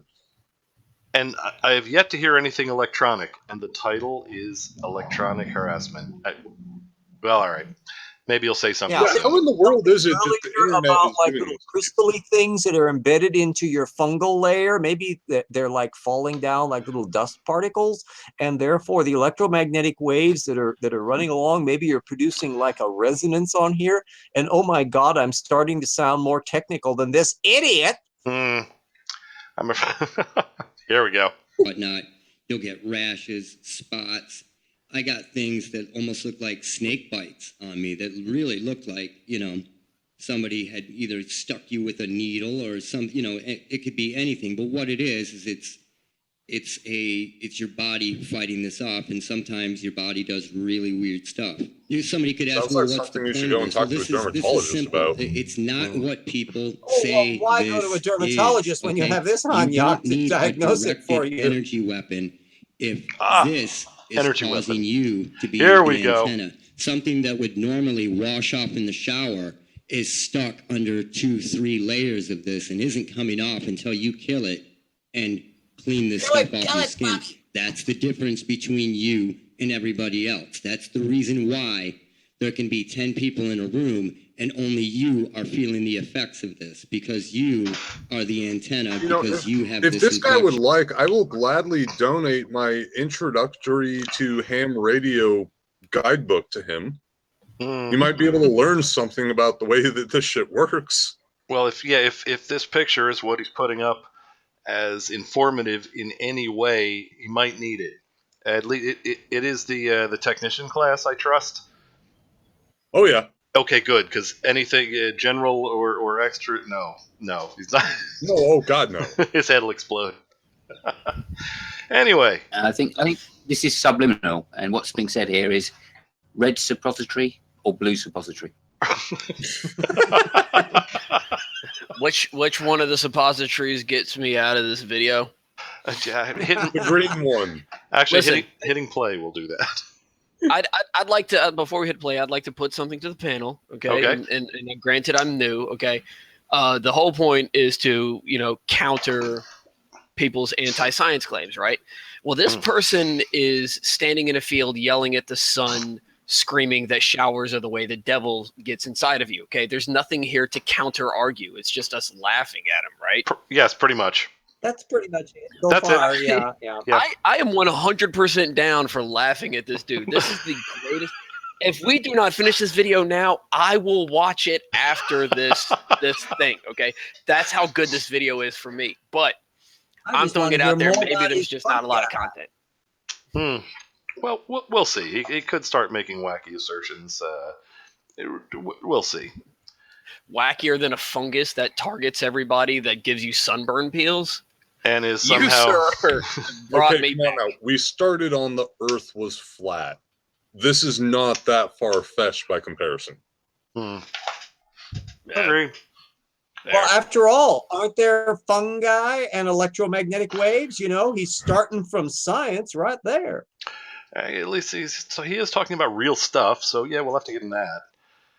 Well, I just wondered, does the fungi act differently if it's the Aurora australis versus the Aurora borealis? Exactly, yes. He's not disclosed that yet. Is that how you get the red pill versus blue between FM and AM? And Jesus, I had mushrooms with dinner. I don't know if I need to worry yet. All right, here we go. Growing on top of your skin and inside your body. You got it? And this is another reason why it doesn't need to be a directed energy weapon. These signals are not being pointed at one person like this per se. This is like a radio station. The signal is everywhere. So no matter where you go, you are in the radio field. It's no different than wherever you go, there you are. A FM radio station where the signal is it is Red anywhere that runs that you the have a tinfoil radio hat with awards? an antenna, then No, we do the that's us. We do the Golden Tinfoil Hat Award. Yeah, right. Yeah, I nominate this guy. All right. Can we get to where he's claiming what the transmitter is? Because that's the interesting bit. Indeed, I was kind of looking forward to that myself. All right, moving on. Yeah, don't hold your breath on that, Seamus. You can hear the radio station. It's the same exact thing. The signal is just everywhere. That's why if you had 10 radios in a room and 9 of them didn't have the antenna, all it's going to do is pick up fuzz. You have one with the antenna, and it's going to pick up the radio station. That's completely invisible. That's exactly what is happening. What am I saying? Because I've tried to explain things pretty clearly and still had people ask, what's my point? My point what's your point? Is that you are the antenna. You are the radio with the antenna. That's why you're feeling the jolts, the vibrations, all the symptoms. Anybody feeling jolts and vibrations? I think we need some Beach Boys here. Feeling the You good feel on your vibrations. skin, in your body, the pain, whatnot. V2K, if you want to call it that. We'll just call it audio harassment. It's just a radio station. And let me say this again. I had every symptom listed.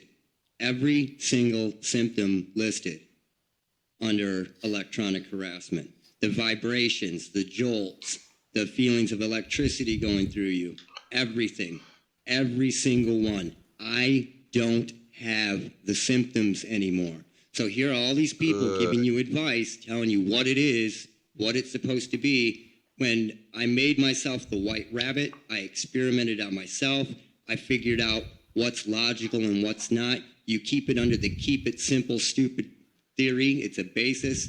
I've used it my whole life, and I know that the people operating these kind of programs are using this. Okay. Keep it simple, stupid is a term generally used in a lot of manufacturing facilities so that you can let the people that are lesser educated in the world of engineering know, quit overthinking how to push a broom, you dumb shit. And I'm pretty sure that's not an exact quote. That's from Einstein. Also, I just Googled the symptoms for electronic harassment. There are a lot. No, wasn't meaning that to be insulting in any way. I work in a factory. I've been working in factories my entire adult life. I didn't mean that in an insulting fashion. It's an acronym that we use very regularly in a lot of shops I've worked in. It's just a way of saying quit overthinking the easy shit. Understand. And I didn't mean to offend anyone. If I did, my apologies. Yeah, well, you and I now have beef. I am unsubscribing. I was unaware that you had subscribed. Okay. I'm going to subscribe and then unsubscribe. You could do a Schrodinger subscription where you simultaneously are subscribed and unsubscribed until you are observed by a penguin.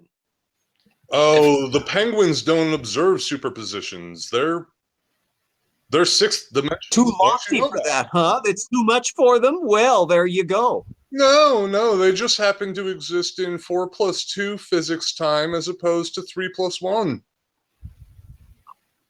On that note, let's see if we get any explanation. Oh, by the way, E, was that you? You looked up you looked up the symptoms. Let me guess. This is masterful. Let me guess. I just blinked. I've got it right. If I blinked, hold on. Not a symptom of electronic harassment. No, there actually isn't. Okay.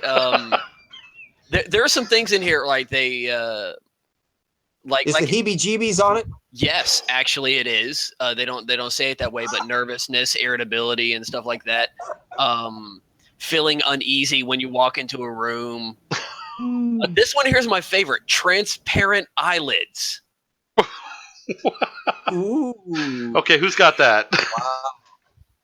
Kevin Bacon.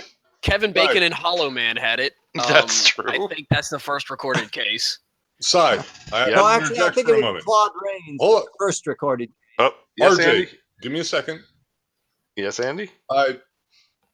I see in our commentary that it sounds like maybe we should continue moving forward. Oh, all right. Excellent. Moving We're on. being chastised. That's fine. That's why we're all one big, happy, well, crabby family. Here we go. Same thing, too. You can't overthink things. And that's exactly what's happened. So keep it simple, stupid. I do not have the symptoms anymore because I broke down this stuff and got it off my skin. It's gone. It is gone. But if I stopped treating myself, I would probably bet that this stuff would slowly creep back. I'm calling it a tipping point. I think that everybody has this on them to some degree. Certain people get it worse. When it hits a certain percentage on your body and the layers build up or whatnot, then you chip over into that point. That is when you start feeling the whatnot effects theory of electronic harassment. Yeah, now, I'm not saying that that's other real. ways That's the haven't been technical tried term, at all. the whatnot. What I'm telling you is that they found the perfectly simple way to do this, and that's why the numbers of people who are feeling electronic harassment symptoms have gone up so much. So I strongly suggest that you stop buying into the idea of some spook slipping into your house with his black leotard on in the middle of the night and putting a chip in your neck when it's not necessary anymore. Let's think of what we're dealing with as a dirty board. That's what I call it.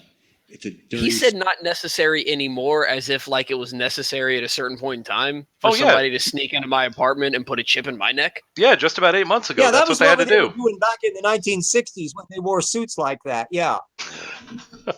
I was about to say that's a pretty fly looking suit. I mean, wait a minute. I wish I could pull that off. This dude on the left looks like me. All right, here we go. Circuit board. So what you've got is I've pulled these crystal things that look like quartz out of my skin, that come out of my skin when I'm taking these layers off. This resembles quartz crystal. You can make a simple quartz radio. I made one when I was 5 years old.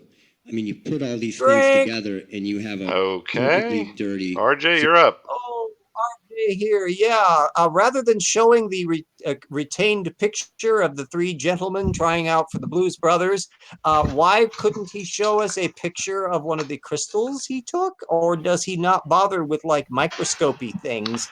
And in his vast experiments on his own body as his little white rabbit, apparently it didn't involve anything like pictures, identification of taxa, measurements to describe what these little crystals are, but he was able to make a crystal set out of them. Yeah. You know, RJ, I thought that's like where you a were data going. stream here. RJ, I thought that's where it was his reference to the crystal set there, which was obviously untrue, because he mentioned, he made a crystal set when he was a kid. You know, he had his quartz crystal. That's where I thought you were going to stop it. Crystal radios don't use quartz crystals. Crystal radios use and also, galena crystals. Something bigger, because something that you could pick off your skin, unless he's looking like he's been, caked with giant, big, massive crystals, like something out of some science fiction movie. Okay, here's the rest of the paragraph. Crystal radios used a crystal called galena, and the reason they used it is because the edges would oxidize and form a semiconductor. What we just encountered was the first obvious lie. The rest was obviously fantastic bullshit, but if he made a crystal radio with a quartz crystal, not in our universe. That's all. Moving on. Well, aren't you assuming that he's from our universe? Well, the men in black here would tend to indicate no. All right.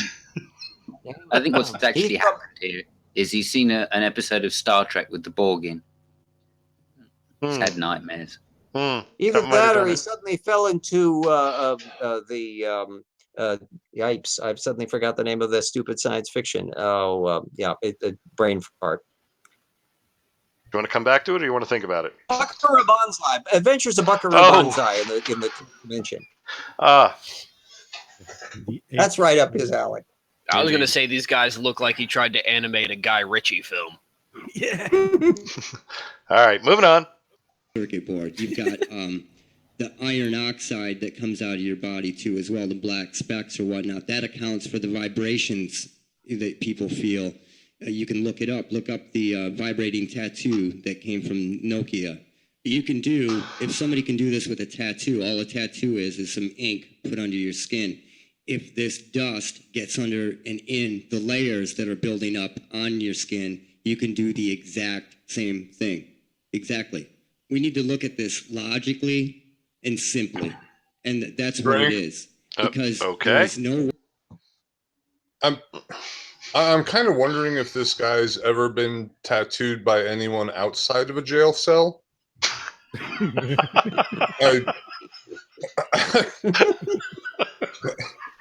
I gotta be real honest. I've been working on a back piece for years, and it's I don't know who else is a big fan of getting tattooed here, but it's not like you just walk into some dingy joint somewhere and some biker is like, "Oh, do you want mother on your arm?" You know, it's not the 70s anymore. There's actually a lot of dermatology involved in modern tattoo artists' work, and they know these things. They're cognizant of them, and they work with it. Yeah, but Andy, do you have one of these vibrating? Hold on, too many voices. Yeah, Paul. Yeah, I have the same problem. All I was going to ask is, he's got a vibrating tattoo though, which is super cool, and I think Apple should look into that. You can get notifications on your tattoo. That would be just sweet.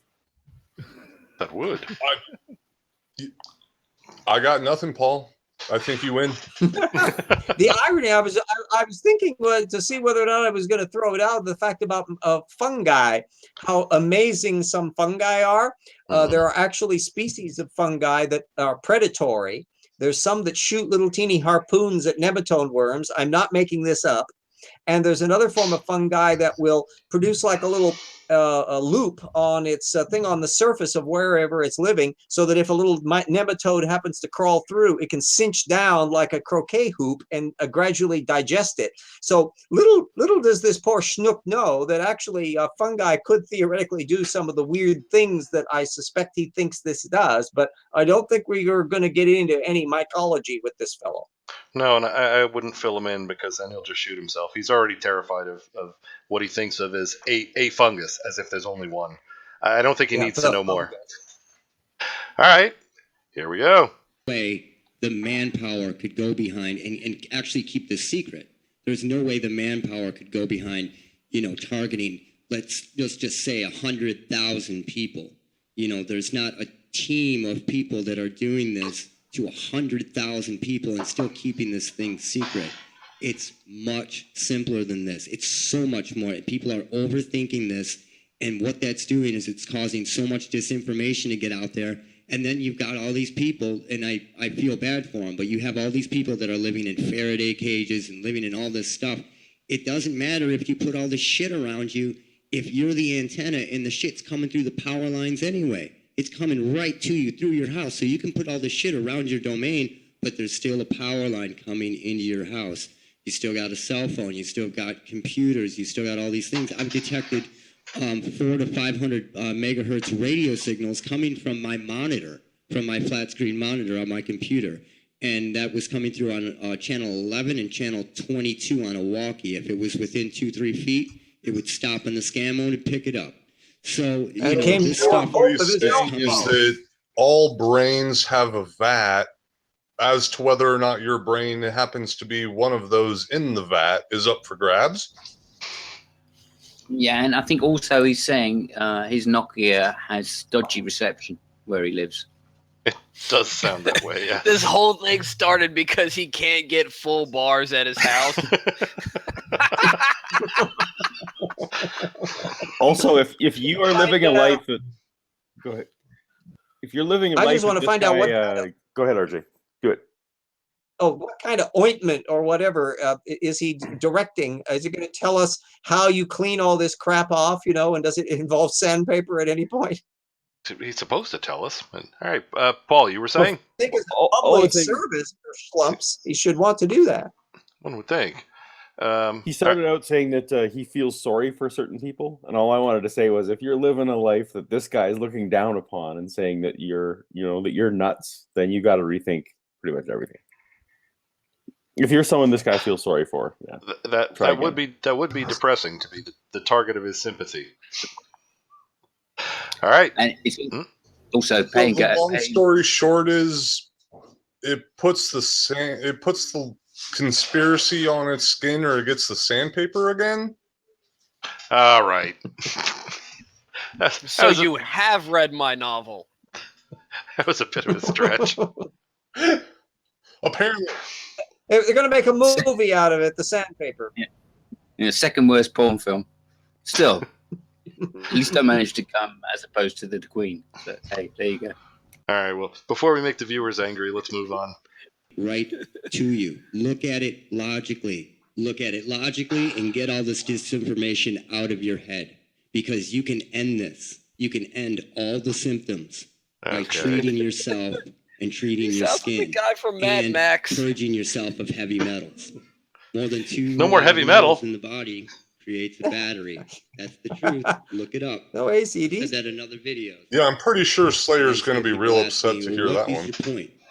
Well, my point is everything that I've just said, on top of the fact that if we can all prove one common symptom, one common physical symptom, that's hard to fight. Now, I mentioned in another video of seeing the targets in my eyes, and other people in my family also have them in their eyes, either on the lens or in the fluid of their eyes, where you can see perfectly shaped bullseye or target shapes inside the eye or in the fluid. I'm not sure which, but I used a microscope, and you can also do it with a jeweler's loupe if you do it properly.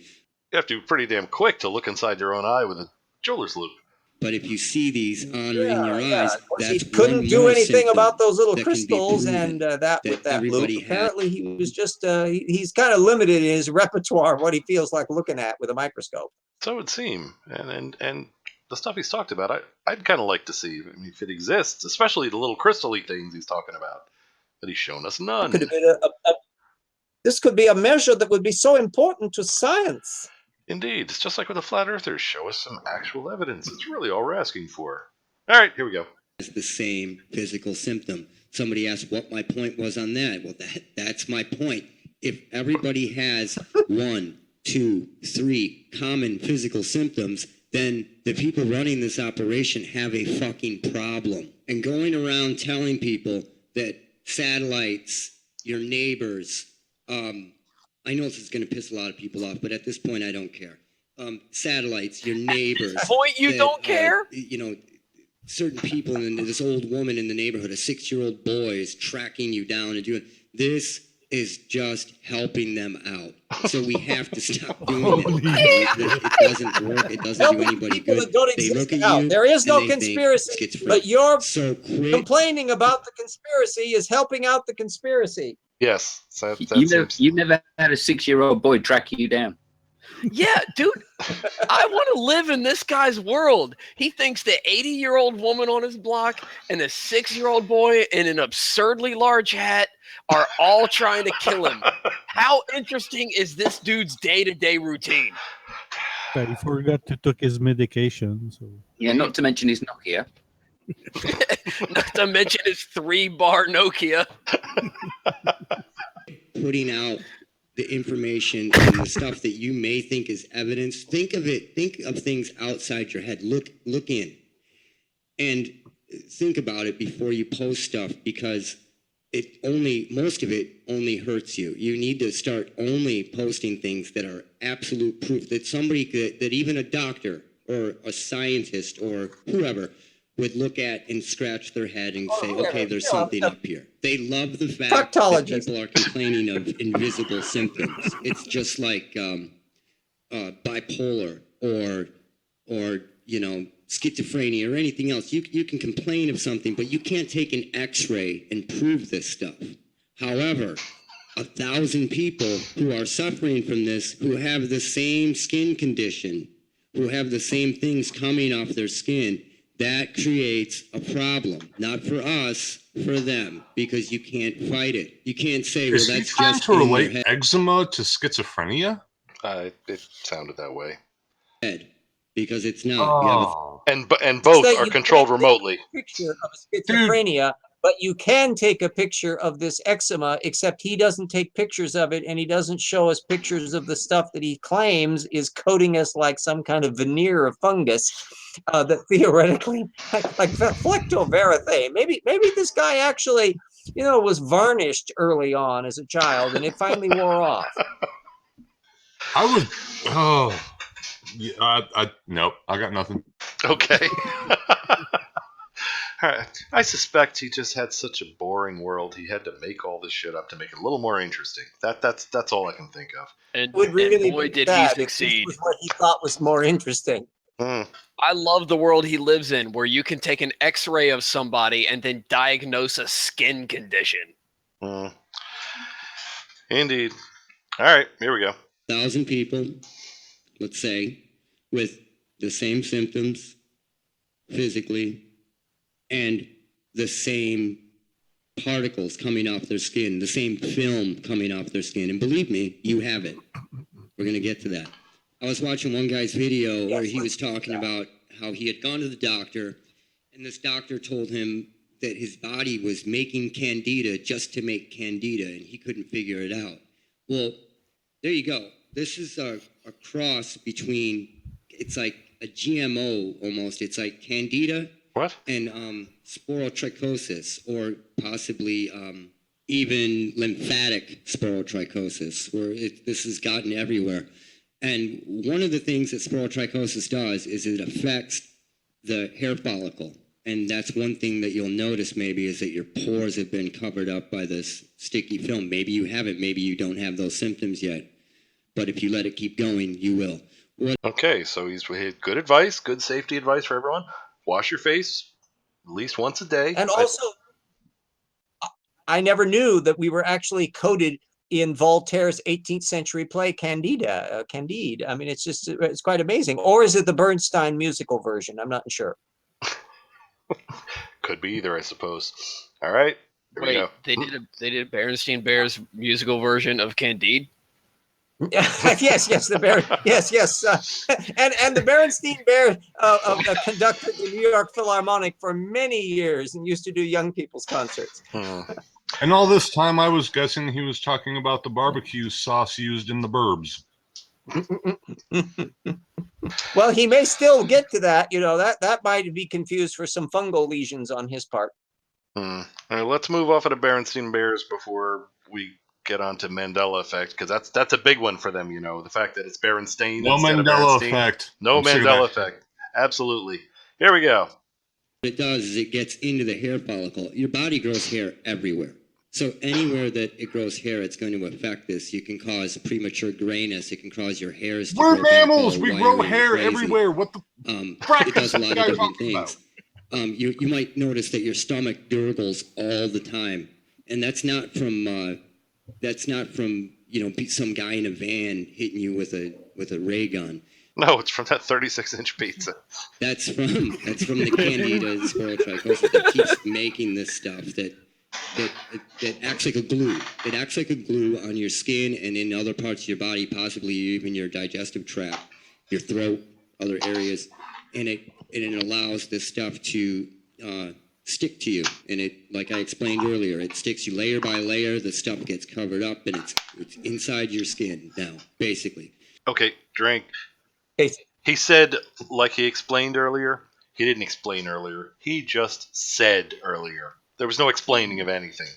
There was just asserting. Yeah, and you'll notice how he shows us a lot of irrelevant and unidentified pictures that he has cribbed off of the internet, without ever getting to the fact that if he's talking about a sciencey thing, why shouldn't he show us pictures he's done of his own experiments, like he's done any? He's not giving a single source, has he? No, he has not. No, this is not Mr. Footnote Lane. Yeah. I'm following particularly closely and in a particularly charitable way, as I always do. And he did say that it was invisible transmitters. Oh, all right then. All right. I do actually recall that. I think that's how I wound up bringing up the whole two-time physics thing and being a dumbass in that aspect. All Is there right. something Yeah, to so buy at what the end I of get this? so far is we are coated in a fungal stuff of unidentified nature that causes quartz-like things to embed on us in an unidentified nature, and that radio broadcasts of NPR or the local rock station, or perhaps nefarious people for reasons that he is not planning on going into, are causing us all sorts of symptoms that can be alleviated. Close, but you're Yeah. missing out on one part, RJ. Mhm. It's not that it's a coating that's quartz-like or anything to that nature. It's an unknown thing with unknown origins, with an unknown ability to actually document, causing an unknown and undescribable event that is just not actually happening. But That which he is- can remove by a procedure that he has not yet alluded to, and he's spending way too much time before he. He Yeah, did it kind of promise sounds like disclosure. the dude just wants to get someone into a bathhouse and go scrub a dub dub. That's when you get. That's when the Conatus's wacka wacka wacka music would have to be pulled on. Oh my God, how great would this video be if at the end it just zooms out and it's him talking to his kid, trying to get his kid into the bathtub. Just shows a terrified 2-year-old just diving into the bathtub and just scrubbing as hard as they could. And the fact that the poor kid had never asked about tinfoil people at all, but boy, he's getting the goddamn lecture. That he is. All right, there we go. Once you kill the stuff, break it up, the stuff will start to fall off and your symptoms will diminish greatly. There was an activist, Canadian chemtrail activist named Alex Hunter, who was hit. Chemtrail activist. With this stuff. And he had the exact same symptom that I JVC handicam stuck to hand. That's a symptom. I had. I It's can't amazing that not he can watch mention this. a chemtrail person, but he cannot mention an actual scientist or any fungi. No, we cannot.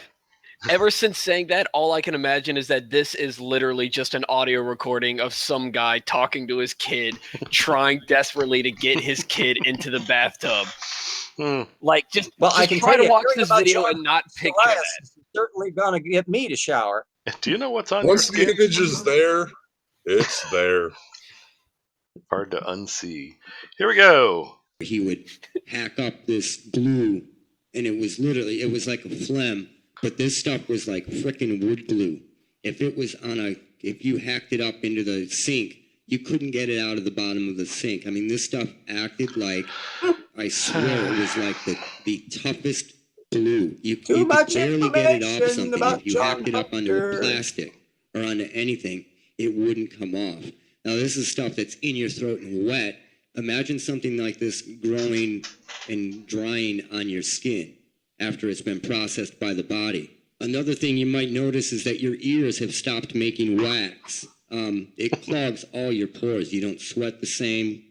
It just clogs everything because it's a glue. It's a skin. It's like a biofilm. It's like a scab. It's like the clear part of a scab. That's how it Like a starts to come something off. rather that I'm going to work on some definition when they'll really. actually tell us what it is. Stop telling us what it's like. Perpendicular. It's like an obtuse. It's like an interstice. It's like a billabong. Really, stop telling us what it's like. Tell us what it is. We're this far. Wasn't there an X-Files episode that basically had like a living membrane on a human that is exactly what he's trying to describe? That's where he got it. It Oh has my. to be. Do you think like he left the TV on and went to sleep, and X-Files came on? Yes. Yeah, He I'm hypnotized himself. thinking the same. Could be. All right, here we go. I'll even put up pictures to show you, even pictures of the woman girl who didn't believe me at first before she tried this. What this does is it clogs up inside the ear. Then your ear doesn't make wax anymore. It can't get out. So what is happening is your ears are constantly dry. It makes them crisp. And if you think about that, I mean, that works in a myriad of different ways. What a lot of people notice too, as well as, after they're targeted or if they have Morgellons or whatnot, is they notice weird fibers, weird dust in their house. It's in their environment. And what is that? Your body isn't making that. That's coming from the environment and what it's made to do when you have Is it just me, or did he specifically choose a woman's hand and hip pointing at a wet spot on a table for a reason? Oh no, that's a clean spot because she That's a wiped her clean finger spot. on Yeah, the see, dust she's table. got the dust on the finger. Okay, maybe I need to maybe I need to clean my house. Commercial. He said dust, like weird dust in the house. I think he's like picking stock images that just kind of sort of fit what he's saying, but not really. Yeah, and didn't That's a giant fuzzball of dust on her finger. Yeah, seriously, how long has she gone without cleaning? I mean, did she just wake up from like a 4-day coma? Yeah, we may have to give her Dude, if you got that 4-year much coma, dust in yeah. your house after This 4 is like days, Walking you Dead might want to level of reconsider dust what's going on in your house. We That's might a lot of dust. Yeah. There's loogies to dust bunnies in 2 seconds. All right, definitely the phone number for the Merry Maids for this one. Here we go. To you. It sticks to you, and layer by layer it gets covered up, and there you go. It's everything that I'm explaining to you. So these particles that people are finding in their house as they build up over time are things that are intended to either be in the environment or to stick to people that have this particular. What the hell is that? Or it's like a condom. Oh, it's an orb. I was gonna say it's an orb. It's an orb. Oh, all right. So there's ghosts involved. Here we go. everybody has this infection to some degree, and the people who have electronic harassment symptoms have hit the tipping point that I talked about earlier and have them to a much higher degree. Now, here comes the part where it's imperative that you listen. Okay. And it's imperative that you try it. Because if you don't believe me, and if you don't believe it works, the only thing that can happen is you're going to get a little bit healthier than you are now. Okay. Okay. This sounds important, guys. So please hold all of your applause till the end. I'm on the edge of my seat. I think he's about to do an exercise so video. You try it, it's going to work, and you're going to watch your symptoms start to I don't know what dissipate. the hell this Now, image some is. of it you're going to notice immediately. However, excuse my language. it's going to take, Beep. I would say, wow, 1 That to dude's head is 3 to about to 4 months explode. before you feel the full effects of it. Okay. But you will see the effects. yeah, we got if it. You're Tell us. lazy, if you're waiting for a magic fairy to come around and turn the button off, turn the switch off, so you're not going to feel this anymore, that's not going to happen. the ball, If you're damn a it. loser in the beginning, Okay, y'all just stop talking. Now he's talking to me. Okay, what now? now and don't do it. If you're proactive and you're ready to change this, then you can change it yourself. It's up to you. I put up, video after video trying to help people out, and then you get this one person that comes along and says, on this page that's meant for everybody, help me advocate for cheese me. poofs on a plate Call me. anyway? I need help. Blah blah blah. We all have to help each other here, or we're fucked. So these What bowls selfish are for? people that come along and just like I said are just waiting for some What's wrong with the magic bag? bullshit to just come and hit the switch off. Or the It's not bag. going to happen Bowl or like bag. that. Plate And is weird. we need to work together. And I'm telling you how it's going to turn off. I'm telling you this. And it's worked for me. I do not feel the effects. I've said this 3 times. I'm going to say it again. I do not have the symptoms anymore. Yet I record the signals every day. So it isn't like I'm not being hit anymore.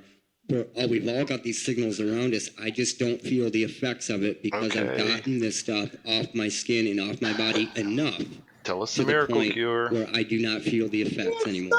Now you can get in the shower. I could see and you curvature. feel like you have poison ivy on your skin when you run hot Oh, and look, chemtrails. water on it. Your skin can look doughy, like on your eyelids or different spots at this point. You might have premature wrinkled skin that looks like age spots. You might have been to the doctor. You might. To the point. It's getting bad. It is getting bad. Look at the comments. Ray Rard says he wants some Ken Ham. To actually request. Tell us what you're supposed to be telling us. Well, for someone to request Ken Ham, this guy's really got to suck. Yeah, I'm guessing this guy's saying that guys like me are going bald because there's alien goo on us. Alien goo That's and just radio weird. and radio signals. Don't forget that. Hilarious. He's spending so much time winding up to the thing he is supposedly so anxious to tell us, but can't quite get to tell us. Yeah, well, if he Well, keeps that up, obviously he's got a bunch of alien goo stuck in his mouth, and he doesn't quite know how to get it out. if he keeps Yeah. repeating himself, Off we of may do that some jumping again. loony. It's a fungal hairball. Yeah, remember in previous weeks we've jumped ahead if they were just repeating themselves. He's starting to do that. Let's see if he Indeed. actually Boy, if he comes out with something soon. But if not, how much more time is on this? let's see. We're at 21:43 out of 47:20, and I suspect Holy this. moly! God, you could I do it vote with for the Skip. Gettysburg Address in less time. All right, I vote for Skip. Skip. All opposed? Hearing none. Toss will- that video out of in the airlock. we're gonna I mean- space him. We're gonna find out if this guy ever gives us the recipe for cleaning the skin gunk. Well, it sounds like he's getting to it. Here we go. Let's. He may come out with something. Yeah, how stupid are we all going to feel if in like 30 seconds he breaks it all down and just changes our lives? That would be You're amazing. just gives out the amino acid sequence and the whole shebang. Just I'll give 10 you minutes a of us sitting in silence, just quietly weeping as he breaks down every reality, like every truth. I'm A life pretty sure changing the only experience for thing us that he all. has left to explain is it's called a wash rag. Really, that seems to be the cure from what he said so far. Wait, a what now? How do you spell that? There'll be a link. WARSH. RAGGMOPP Ragmop. Oh, Rayrard is calling for the angel. All right, we're gonna jump ahead 3. How's that? Just to see if we get to something, and if not, we'll jump back. Remember, we're at about 21 and a half. Here we go. Go up to 23 and a half. There we go. Oh no! Look, he's talking about. God. He's got stuff. All right, let's go back. He's actually Epsom talking about the cure. He's actually talking about it looks like he's talking about the cure here. All right, let's get Yeah, started. the cure is to eat spoonfuls of salt. Yeah, this can't end badly at all. Not at Doctor, all. you might have had like a fungal infection on The your Yeah, yeah, salt arm or makes something the that was, fungi just go poured in the down. cream and it was blown up. That is this whole system. We're going to Okay. break it down, and this is exactly what you need. None of Okay. this stuff is optional. Right. You need all of it. Get on If with you it. don't, if you're picking and choosing, or you think you don't need this or you don't need that, it's not going to There's an X in the corner of this window, dude. Get the hell on with it. work, and it's not going to work as fast. The first thing you're going to do is Yes, you're going to get yes. Epsom salt. Ah, And I mean a lot of Epsom salt. And you're not going to be a pansy about it.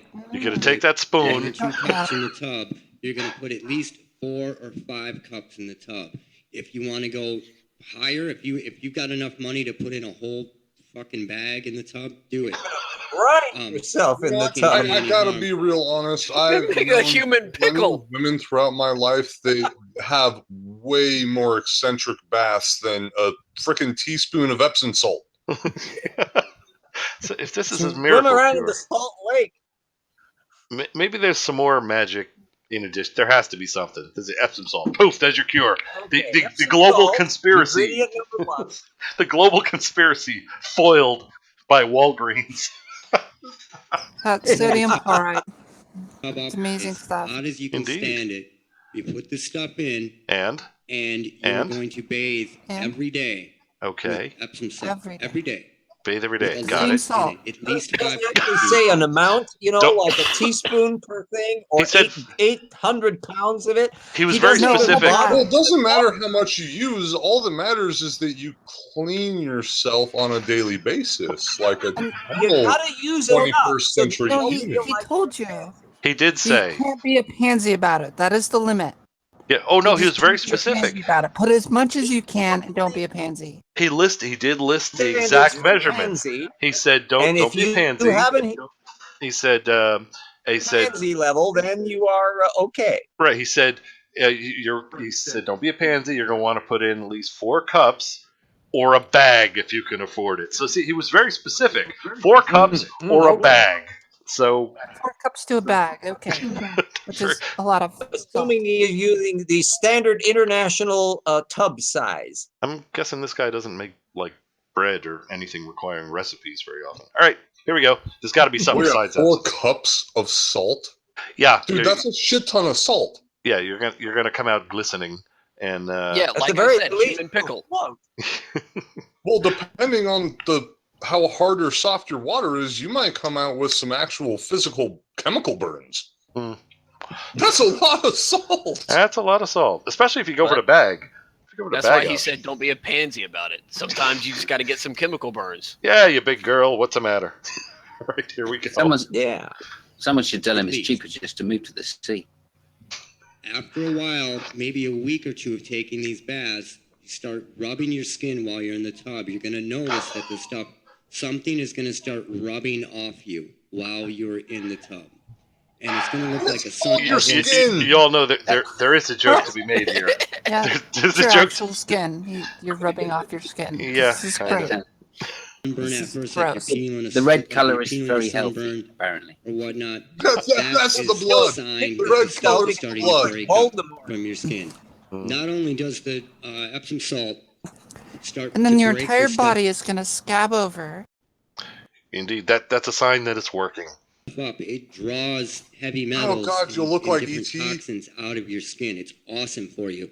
And not only can you take Epsom salt as a bath, it's a good thing to drink a little bit of it. Look it up.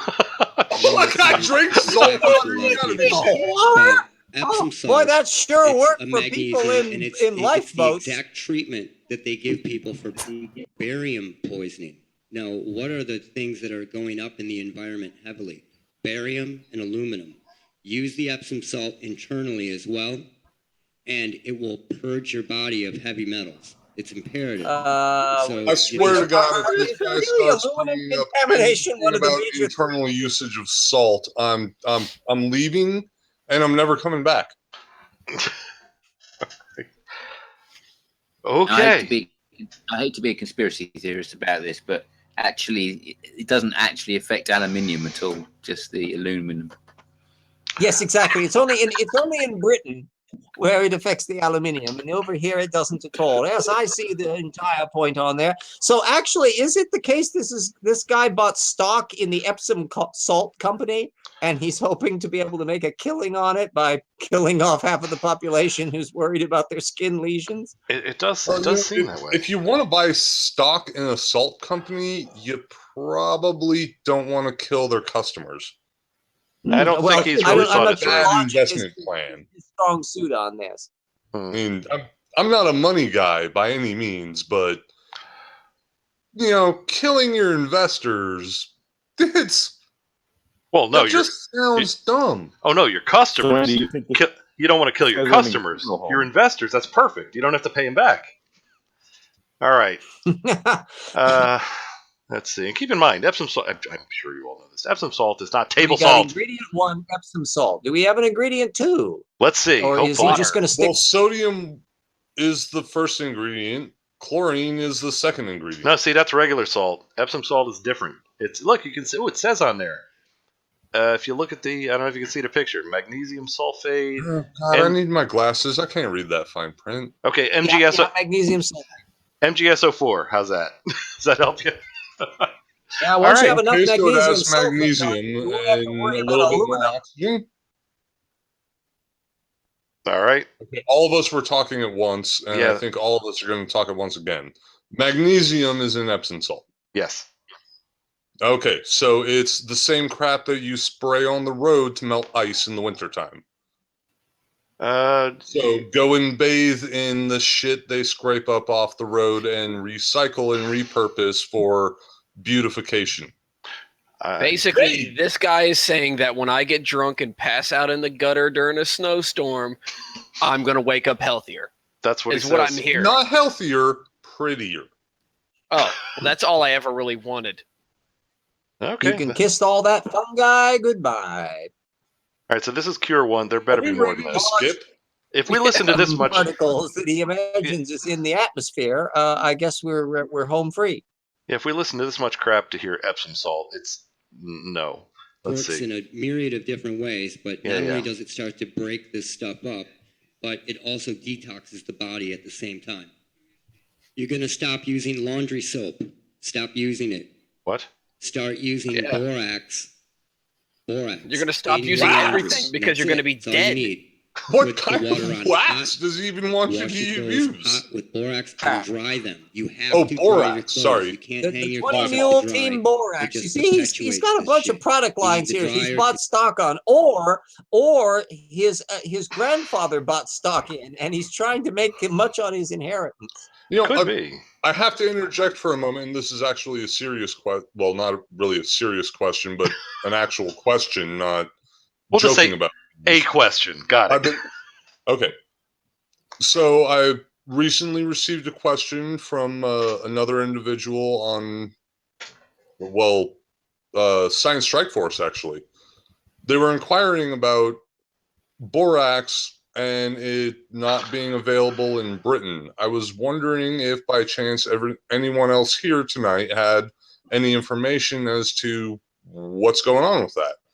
Because since I'm not in Britain, I have no answers, and I was just trying to help a guy make some slime with his kids. And borax is how you make slime from every recipe I've ever known. And I just thought of it, obviously, since borax was on the screen. Could it be under another trade name? I have absolutely no idea. That is possible. I think it's a mineral. The reason why it was associated with that is that there's a mineral deposit that they pull up from out in the Mojave Desert or whatever it is down there in Utah nearby, and that's where they get it just as a natural resource. The chemical breakdown of it, I don't think that there's like a worldwide. I don't think there's any synthetic borax. Who's more of a borax groupie will have to answer more questions on it. Yeah, I was kind of miffed by it, to be real honest. It took me by great surprise to find out that they were not able to get borax for making slime with their kids. Yeah, especially after you got his kids all excited. That must have been frustrating. Well, yeah, it just seems outright wrong. There's nothing, there's nothing horribly toxic about borax other, as bad as bleach is, borax is no worse. I don't even think borax is even as bad as bleach, so I have no idea why or what it is that led to that particular situation, but I was asked by another individual and figured I would ask as well, because it's a day-to-day science at-home thing. Maybe that's borax is awesome. Maybe it's not distributed there. If it is just mined as and that's it, then perhaps it's, well, don't know. We'll have to research further and find out why we're hoarding all the borax over here. Damn it. It's a conspiracy. Well, apparently America just needs more slime. So it would seem. Like we don't The have enough. borax cartel. Like we don't have enough slime with Jaredism around. Okay. So sorry, I really thought that was a legitimate question. It is. Sorry for breaking up the general. I don't know the answer. Do not know. I don't see why it wouldn't be distributed. But all right. So far we've got Epsom salt and borax. This is our miracle cure. All right. It's got to be something else. Knock this stuff out. And believe me, I went without a dryer for a long time. I hung up my clothes. It perpetuated this. It made it way worse. As soon as I got a dryer, a lot of these symptoms that I couldn't seem to kick went away. A dryer is a big part of this because it knocks the clothes around and it sucks that crap out and shoots it up the vent. Another thing that you're going to use is borax. Wait, shoots it up the vent? Shoots it up the vent, absolutely.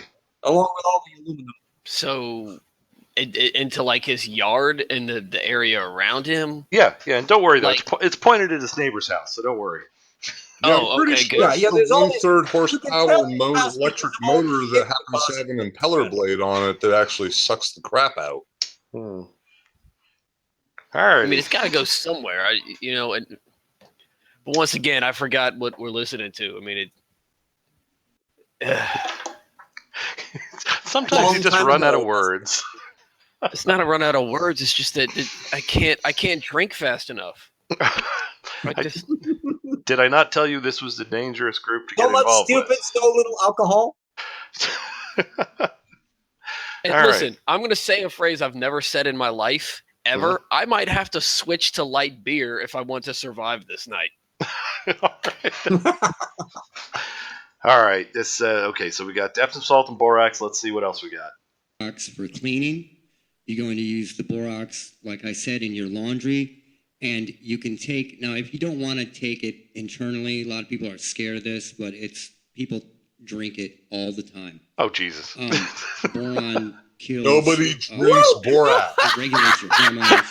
It kills fungus. This guy's playing to get people to commit suicide, isn't he? Get together and borax. People drink it all the time. Oh, of course they do. I'm sure. That's why I never have clean clothes, In because people all keep of my breaking life, in my I have house, never breaking heard my of laundry anybody- detergent. I think we could just do a quick public warning there. Kids at home, unless you're going to do it with the whiskey chaser.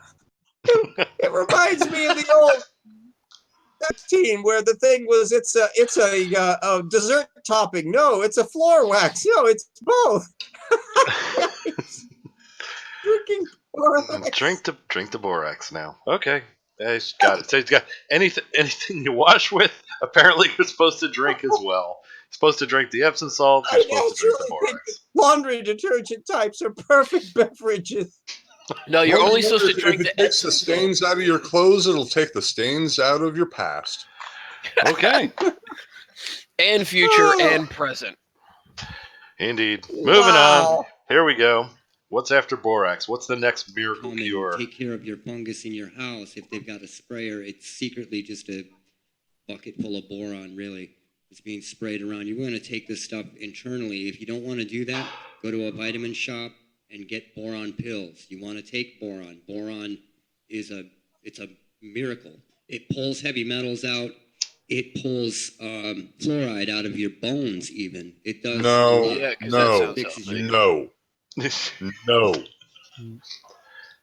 So you're saying it doesn't pull chloride out of your bones. It doesn't do that. First, borax is not boron, and boron is not borax. Don't eat either of them. Don't. And don't eat any borat either. No. Did anybody see Time Bandits? That just reminded me. That's not meant for eating. You don't know until you've eaten it. It's evil. It's evil. Yeah, Time Bandits. I strongly recommend Time Bandits. Anyway, all right. What's next after the Science borax? into this video. Hormones. But mainly, the main reason is because it stops this fungal growth. And like I said earlier, the worst you can do is make yourself healthier afterwards. But you're going to see that I'm No right. shit, it stops the purest fungal form growth. is It borax freaking kills right out you of the dead on the box. floor. When I first did this, I You decided don't even to get to just walk to overdo the it, bathroom I and drank puke the shit up. You're loads dead. of it. And if it was going to kill anybody, I would already be dead. I wonder how this wonderful advice affects the nice little bacteria living in our intestines. I can't imagine that having a good. They're just not expecting this stuff to come down the pipe. I can't imagine. What unimaginable hell is this guy's gut flora living through day by Absolutely. day? They're all chug-a-lugging borax down there. They're just doing their job, just chewing up all the stuff that they're supposed to be chewing up, and then this stuff comes down the pipe. This does not bode well. Boron pill incoming, borax incoming, and the Epsom salt. Great. Oh, great. He's drinking gulp after gulp of Epsom salt that he's been sitting in. So he's just sitting in a tub full of booty water and salt, and he starts drinking it. I mean, this dude's body, this is a human cockroach. This guy will survive the nuclear war if he has survived everything he has said here. And he's only mentioned two things, and there's some time left. All right, what do we got? Here's some other things that kill this Is stuff. he gonna put chocolate sauce that you on can there? wear We to need bed at chocolate night if you sauce. want. Honey, for one, wax this stuff off your face. Off What are your you doing to that skin. cat? Not to the same degree, but it does. Making cat Vicks jello. Vapor Rub has oils I'm in about it to hurt that does somebody. the same thing. Another thing that you want to try is, and this is This person hardcore, live. this will kill it off quickly, is a lime sulfur dip. Wait, he just said something. Oh, he just said something else. I think we missed it. Let's back up a second here. Is he going to be drinking that orange juice that cat has been bathing in? Probably. It off quickly. Wouldn't put Is it past a lime sulfur dip. It's natural. They use it for pets, for Lime scabies sulfur and dip. other things. It's an antifungal. They actually use it on your plants and on vegetables or whatnot. It's an antifungal. It's a fungicide, and they use it for all kinds of stuff, including pets. Okay, are we going to take bets on whether he says we're supposed to drink it? Everything Oh, so yeah. far. Oh, I will take that bet all day, all night. Let's see. Tomatoes, whatever. You want to put it on your stand, mix it accordingly. I think it's 2 ounces, 2 to 4 ounces per gallon. You get it, and it will kill this stuff up quick. It will look like you have alligator skin on you. Good thing to do is use this first, and then use borax or use Epsom salt afterwards. In any order you want to try, it may be different for different people. You may get different results, but it will start to work. This lime sulfur dip is a radical path. It really is, but it dries it up quick. Now, before I forget, you go to Walmart and get a I don't care where you go. It can be Meijer, Walmart, whatever. Get a jeweler's loupe. Get a magnifying glass. Get something that has high magnification. And when the stuff starts to come off you, look at the stuff. And I guarantee you, you're going to see black specks. And I guarantee you it's going to resemble your hair and fingernails because the poisons you have ingested are rotting you from the inside out. However, we have reached a milestone here. This is, as far as I can tell, the first time in this particular fine film we're watching that what he's talking about actually matches what's on the screen. He said, I was really hoping that at some point in time this guy was going to say, go down to your local chemistry shop, buy some sodium and potassium, and just dump them in a big glass of water. Well, if red phosphor comes up, we're skipping ahead. Here we go. Fibers. You're also going to see clear type fibers that almost look like hairs, but they're clear, like fiberglass. Check it out. This stuff starts to come off. You save a little bit of it. I think it's important. It's, if anything, it's evidence. Now, here's what you're going to take inside your body. Oh, shit. Other than the things I've already mentioned. Bentonite clay. It's a liquid. It's a clay, but it's a liquid clay. You're going to add it to water. You're going to drink it. They sell it at vitamin shops, wherever. It's supposed to be a detox thing. It acts like a magnet. It grabs this stuff and pulls it out of your body. You might get sick the first few times using it. And I don't mean... Yeah, no shit. And spend if you survive all this stuff, you're going to be really healthy because you must have managed to kill off everything that you could possibly do. I have to put out a general disclaimer at some point in time. Okay. This guy is saying things that will do physical harm to a human. General disclaimer. All right, so we should, as a safety measure, actually do anything he says. Yeah, we should probably mention that this is not just a don't try this at home, don't try this anywhere. That's sort of stuff could be reported. Don't try it at the hotel. Don't try it when you're out with your friends. Don't try it when you're having drinks with your buddies.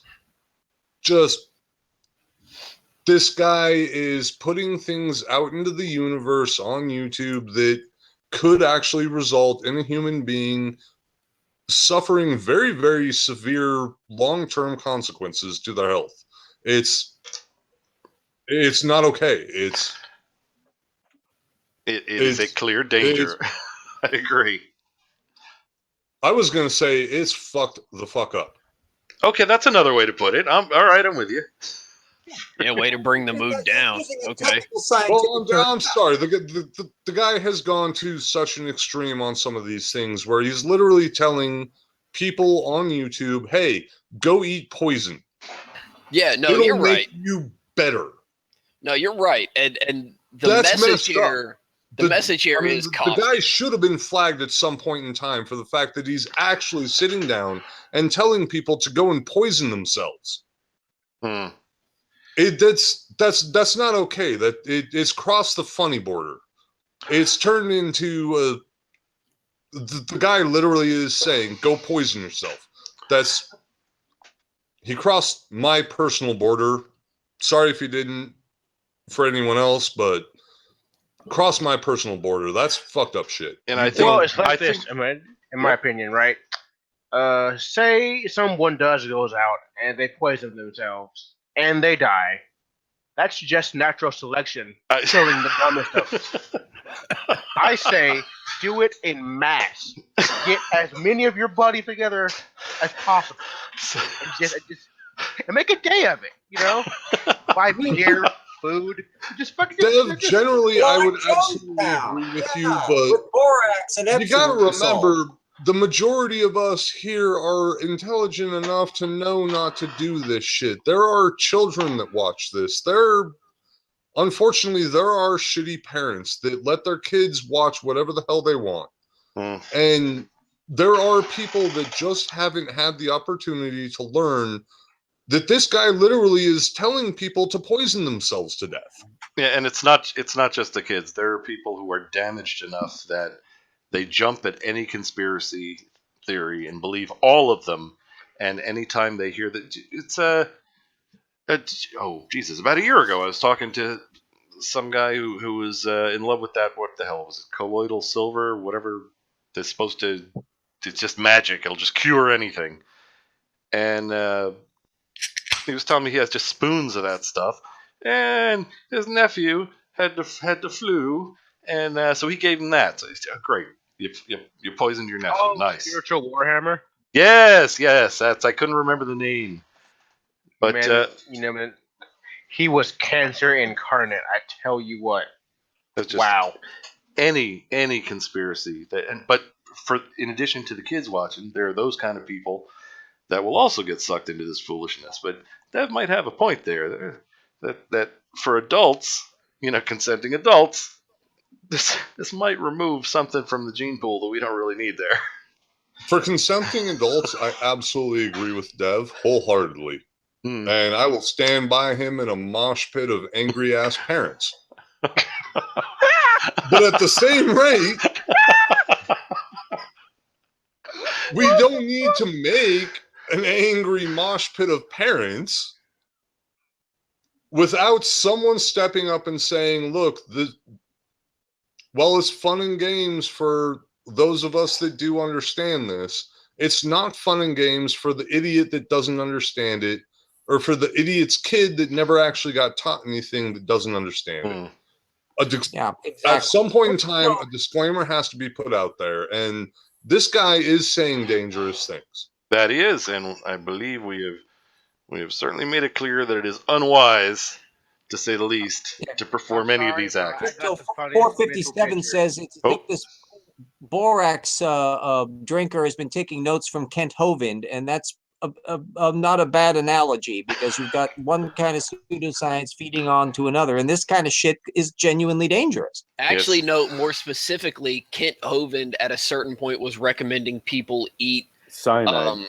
Exactly. Cyanide, Yeah, they were recommending people eat peach seeds because it had vitamin B16 or B17 or something in it. B17, that's the thing. That stuff with the lateral connection to that kind of stuff. Yeah, he was saying that your body could build up a tolerance to cyanide or whatever. So he was like, when you eat a peach, you have to eat the seed, which immediately stuck in me because I'm like, how do you eat a peach seed? But he never got beyond that. Like, he never explained, like, maybe you grind it down or whatever. But that's a very apt analogy, is that Kent Hovind was recommending people eat. Yeah, like, no, this like isn't Paul the said, Princess cyanide. Bride, and we're not Wesley. You don't get to build up a freaking tolerance to poison. Yeah, poison's poison. Eric Immediately Hovind die. was selling it on his website. He was selling that stuff. The lateral pill, the pills. Anyway, all right, we better.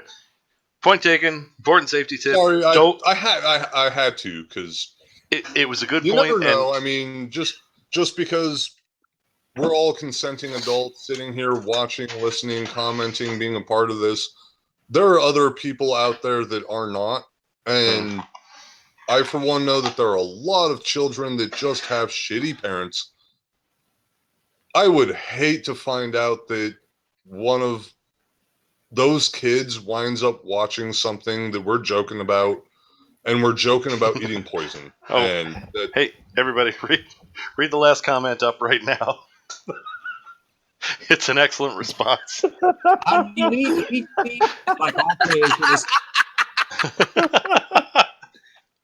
Oh, genius! swallow the whole without thinking. Yes. Yes. Well done. Glorious indeed, friends.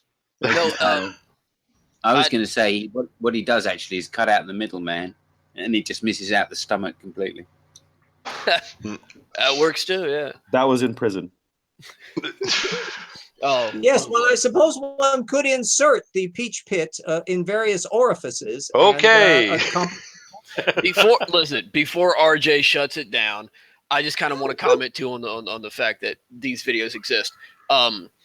But YouTube will always recommend you watch another video. And who logs into YouTube and watches a single video, right? Usually you watch these things in chains. So I think that doing things like this that we're doing, openly laughing and mocking these ideas and pointing out how ridiculous they are, could help provide a bit of context to that wayward soul, that person that stumbles across this, somebody out there just reaching for any bit of hope or anything, that finds this video. And then if the next 9 videos are all people saying this is stupid, this is the worst possible thing you could do to yourself, so that is actually an excellent point. I we're gonna have to be careful with the agree keywords. With you, but maybe it's just a personal conscious thing that I had to do to sit down and say, hey, this guy's telling you to eat poison so that you feel better. What if we what happens when we're that last video? Yeah, that is a thing that does happen. I'm not trying to put a damper on the evening or anything like that. I just want to put it out there so that it's on the video while it's on YouTube, that hey, this is not actually a thing that we condone. Yes, we're cracking jokes about it, but dude, seriously, don't go and try and eat a shit ton of freaking borax so that you feel better. We're cracking jokes about it, but my God, that's fucking stupid. Don't Agreed. do it.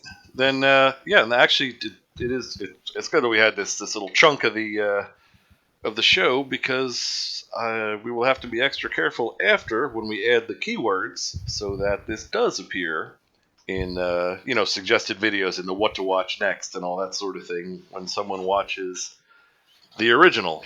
But all right. Yes, we call attention to the fact that there is something in here which is not merely laughably dumb. It's bad, dangerous shit that don't do this. It's way worse than setting fire to yourself. This is something where the standard rule should be, people shouldn't assume that just because you see some idiot talking about it on a video that it's true. As we know from the anti-vaxxers and a lot of these other people, even if they mention science papers doesn't mean they know what the hell they're talking about. But this guy isn't even at that level, and nobody with a sound method should ever take anything like that seriously in principle. Oh, yeah, I mean, this guy literally said that he drinks borax daily. He would be dead if that was a thing that he did. So, again, I'm sorry. It's just worrisome. I like cracking the jokes. I really do. And I would like to continue on with it. But I really feel it's a necessary thing to put out there that this guy is actually saying things that could cause terminal harm to a human being. And all right, halt. That's not cool. We've made the point. And check out the last comment. You'll see why. It's time to move on. I'm done. I'm out. I'm done. It was a good point made, and moving on. Sick, but you may have diarrhea. You may throw up. Different people react differently to it. You're going to get it. Because it can kill you. You're going to take it every day. And what this does is it pulls it acts like a magnet, and it pulls all this stuff that's in your system out. Like life. It's imperative that you do this. What you're going to notice right away is that your symptoms of your gut gurgling all the time, that will stop. It will dissipate and it will stop. All these You- symptoms will go away. You needing to Start blink, using you needing that. to Then eat, wanna you take needing to breathe. potassium. These will all stop. Potassium is really important. Take potassium aspartate. Take magnesium. The magnesium is super important. And then what you want to do is you want. Yeah, magnesium in its pure form. That's what he's suggesting? Okay, Oh no. let's just hope you have a really dry mouth Well, that day. Martin Mull, the comedian, was saying about vodka and milk of magnesia. That's a Phillips screwdriver. So maybe he's going that route. Want to take oil of oregano, garlic, anything you can that's going to stop the stuff from regrowing in your system. It's imperative. You start pick and choose which one. You need to do it. And trust me, along with the boron pills, the Epsom salt, or the boron, if you're going to take straight up borax, this is the best stuff you can do. Then what you want to do is you want to get iodine and or potassium iodide. You want to get the liquid. If you can't, anything will do, but most importantly, the liquid will start really working for you. If you can get potassium iodide powder, survival shops sell it because it protects the thyroid or whatnot in case of a nuclear war. Stuff like that. You want to get this powder, and you want to make a saturated solution of potassium iodide and start to take it. And what that does is it kills off the infection in your body. What that is it's the cure for sporotrichosis. It's imperative that you use it, and it will, and I promise you, alleviate a lot of your symptoms. Once you start doing all this, within a couple weeks or a month, you're going to start seeing this stuff come right off your body. It'll peel, it'll crack. Like I said earlier, I'm going to add pictures showing you how the stuff cracks up. It can come off in shards if you kill it fast enough. Another thing that works to eradicate it, but it can hurt. And it really can hurt because it cracks so fast within a few days, is palm olive antibacterial dish soap with L-lactic acid. It will dry the stuff What up is that a picture down to of? the core and crack it up. I'll actually add pictures of that Not as entirely well. sure. I don't know. Right now, hopefully, I'll put it over the video. This stuff will come off in thick shards, but it'll hurt like hell when it comes off. Like, you won't be able to, like, if it's in your armpit or in your side and you move, it will remind you that you have an armpit, and it will remind you that you have a side there because it'll feel like third fucking degree burns. Generally, when your skin is sloughing off in a painful fashion, it means something is wrong. Something bad has happened. Yeah, I tend to agree. Look, as long as he I'm doesn't pretty say- sure there's a lot of people that happen to be at Chernobyl that had sloughing skin that are going to sit down and say, "Nah, dude, this is a lie." Probably. Yeah, human beings are not caterpillars. You don't shed your current skin to like your next evolved form. No, I would say not. But hey, look, at least he hasn't said to drink it yet. Notice I did add the yet. All right, here we go. Are under the illusion or the delusion that Morgellons and electronic harassment are two separate things. Like, Okay, let's say, tell us how to connect. I've been hit with electronic harassment and they gave me Morgellons. Well, it's not the case at all. It's the same thing. It's the same exact thing. Like I said earlier, not everybody that has Morgellons has electronic harassment symptoms, but 100% of electronic harassment victims, if you will, have Morgellons. Wait a minute. Look, I'm looking at this picture. It looks like there's letters on it. I don't know. Guy probably drew on himself with a Sharpie. Type symptoms. You at least have the biofilm that's on your skin and it's holding shit there. Maybe the fungi have what we learned how got to so spell. far? We've got Could be. the Epsom salt and the borax to start breaking this stuff up off your skin. And if You that can doesn't kill use you. the oil of oregano as well on your skin. We talked about the things to take internally to start breaking this stuff up.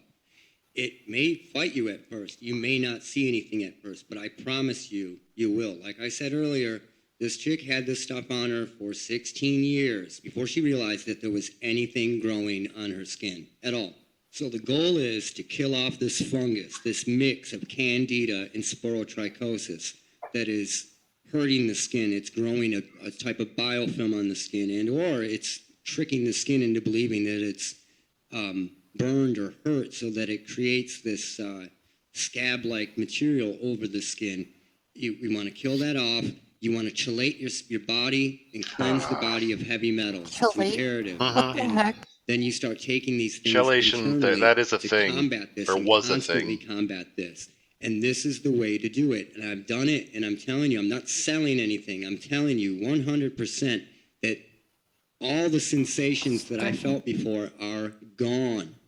Gone. And we know, I know, you know, my dog knows, that anybody that's in the program or whatever you want. Ed, is that your recommendation in the public chat?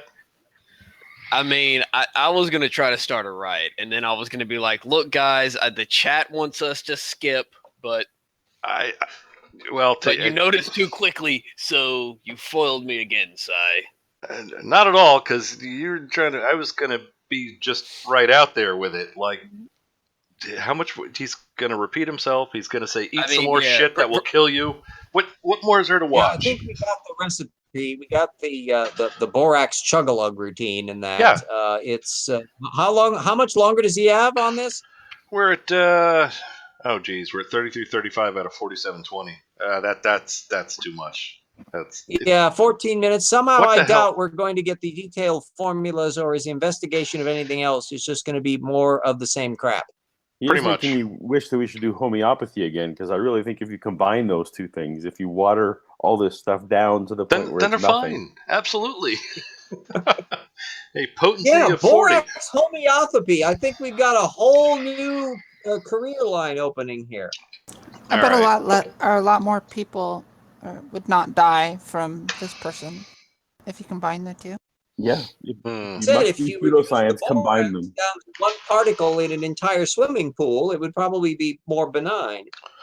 Yeah, but see, the homeopathy problem It'd be is beneficial. people are choosing homeopathy over real medicine, which is also a danger, and people are dying because of that. True. Damn it. You just can't win. Not only that, but in like Walgreens and CVS, they're putting homeopathic medicine right next to actual medicine, and it looks a lot like it. Mm-hmm. I think the difference between the two would be one of the people is dying because they poisoned themselves, and the other one is just walking away from what works. I would much rather, I guess, the former, where they just walk away from what works on their own choice, rather than them just poisoning themselves. Yeah, that's fair. At least they'll have more time to change their minds. You know, angel cloaks never hurt anyone. That's true. That's true. And that is not true. Really? Yeah. You've never seen the Angel Cloak video? Oh no, I have. I did? laughed so hard that it woke my now ex-girlfriend up, and she hit me in the face. Well, that's indirect. So in that respect, yes, it does hit. Yes. And if you'd have been wearing the cloak, you'd have been fine. Yeah, that's true. Sure, Paul. Blame the victim. Going out without a cloak. What's the matter with you? All right, yeah, I'm gonna have to. I'm gonna have to call it on this video. There was no need for the surreptitious attempt. Just yell "This sucks" and we'll all take a vote. I say sucks. It does. I don't think that we need to take a vote. I think that you should just man up and just make an executive decision. All right, this sucks. This goes. Yeah. The real question is, we've been at this for 10 minutes shy of 3 hours. The question you need to ask yourselves is, do you care how to program crystals from Angel Girl again, or shall we go right to the shameless plugs? I will leave it to you guys. I'm good either way. Angel Girl telling you how to program crystals, or on to the shameless plugs? What do you got? Man, I'm good with either. Well, I'm gonna go ahead and trash the hell out here. Okay, that pretty much says it for me. We save Angel Girl for another time, unless somebody wants to countermand that. Well, me too. I'm too tired. All I right. had to sleep. Decision is made. Plug and pug. Plug and pug. I like the sound of that. That was pretty damn good. Plug All and right. pug. Plug Very and nice. pug. All right. Now we're 2 for 2. The All plot right. thickens. It sounds like we are moving ahead with the shameless plugs. All right. I will once again, in my amazing creativity, go in the order of the icons at the bottom of the screen here, which puts Andy up first. Andy, tell us how cool you are, if you don't mind. Well, I'm cool enough that I'm always first. Yeah. Her name starts with an A. Indeed. I'll Always be has, next. always will. Hmm. I don't have a whole lot. I'm pretty damn tired and Okay. also pretty darn intoxicated, and that's about all I got. I'm awesome. My name starts with an A. I go first. Very good. I'm important. Very good. Well, congratulations on your coolness and having your name start with an A. Karas, if anybody doesn't know how cool you are, tell them anyway. So, my name starts with a C. Also laudable. I like to do 3D models of different flat Earth claims. Gosh, I did one today. Foucault pendulum. I did a little simulation on that, which maybe I'll try and fit that into a video or something. Or you can find me over at ED and I'll show it to you. Cool. ED is Earth Discussions. I suppose you could plug that in that channel because I'm over there a lot. All right. Well, look, everybody knows the rules. Get me the links you want in the description somehow, and they shall be there. Sure. Probably not until morning, I do have to admit. All right. That's it for me, though. You can ask okay. me anything about flat Earth, and I'll show you stuff if I can. Excellent. And very good. Moving on then. Dev, we need to hear, first off, welcome back. We know you've been busy the last couple of weeks. What's up, dog? We're all glad to have you back. Tell us how cool you are, what you do, your YouTube channel, and whatnot. Skip the whatnot, but the rest. Pretty much my life outside of school consists of kicking the crap out of flat earthers on the YouTube comments and watching their heads explode when they can't defend their positions, and it is just the most glorious thing. Another truly laudable ambition. Indeed. All righty. Very good. Although Dev, I think everybody's a little bit sad at the moment because we have not had a decent of course tonight, if you wouldn't mind. I've actually just been listening the entire time. I had something to say, but I was like, they got it. All right, well, give us a good of course, if you wouldn't mind. Of course. There you go. That's that's what we wanted to hear. All right. Thank you, Deb. Moving on down. Eat. Tell us about you, how cool you are, what you do, and whatnot. I'm actually a nobody. I'm a former comedian turned IT guy, and I told you, Si, but like I'm like a guest on like people's podcasts and in other videos and stuff like that, but I don't really produce on my own. I'm actually just kind of having like a Make-A-Wish moment. Like I'm a fan of pretty much everybody in this channel, so this is like my meeting Michael moment. So I'm like really happy to be here. So wow. I actually have, if RJ is still conscious, I actually oh yeah. I've been reading the paralogs of Phileas Fogg, and oh wow, give me some feedback, Buckaroo. How far are you into it? Actually, hold on. Can I get the cam? I get bam, and just recently, Kabikam. So I got this other book too. So he's got it. Yeah, no, I'm just assured. Yeah, no, I'm so liking. How far are you into?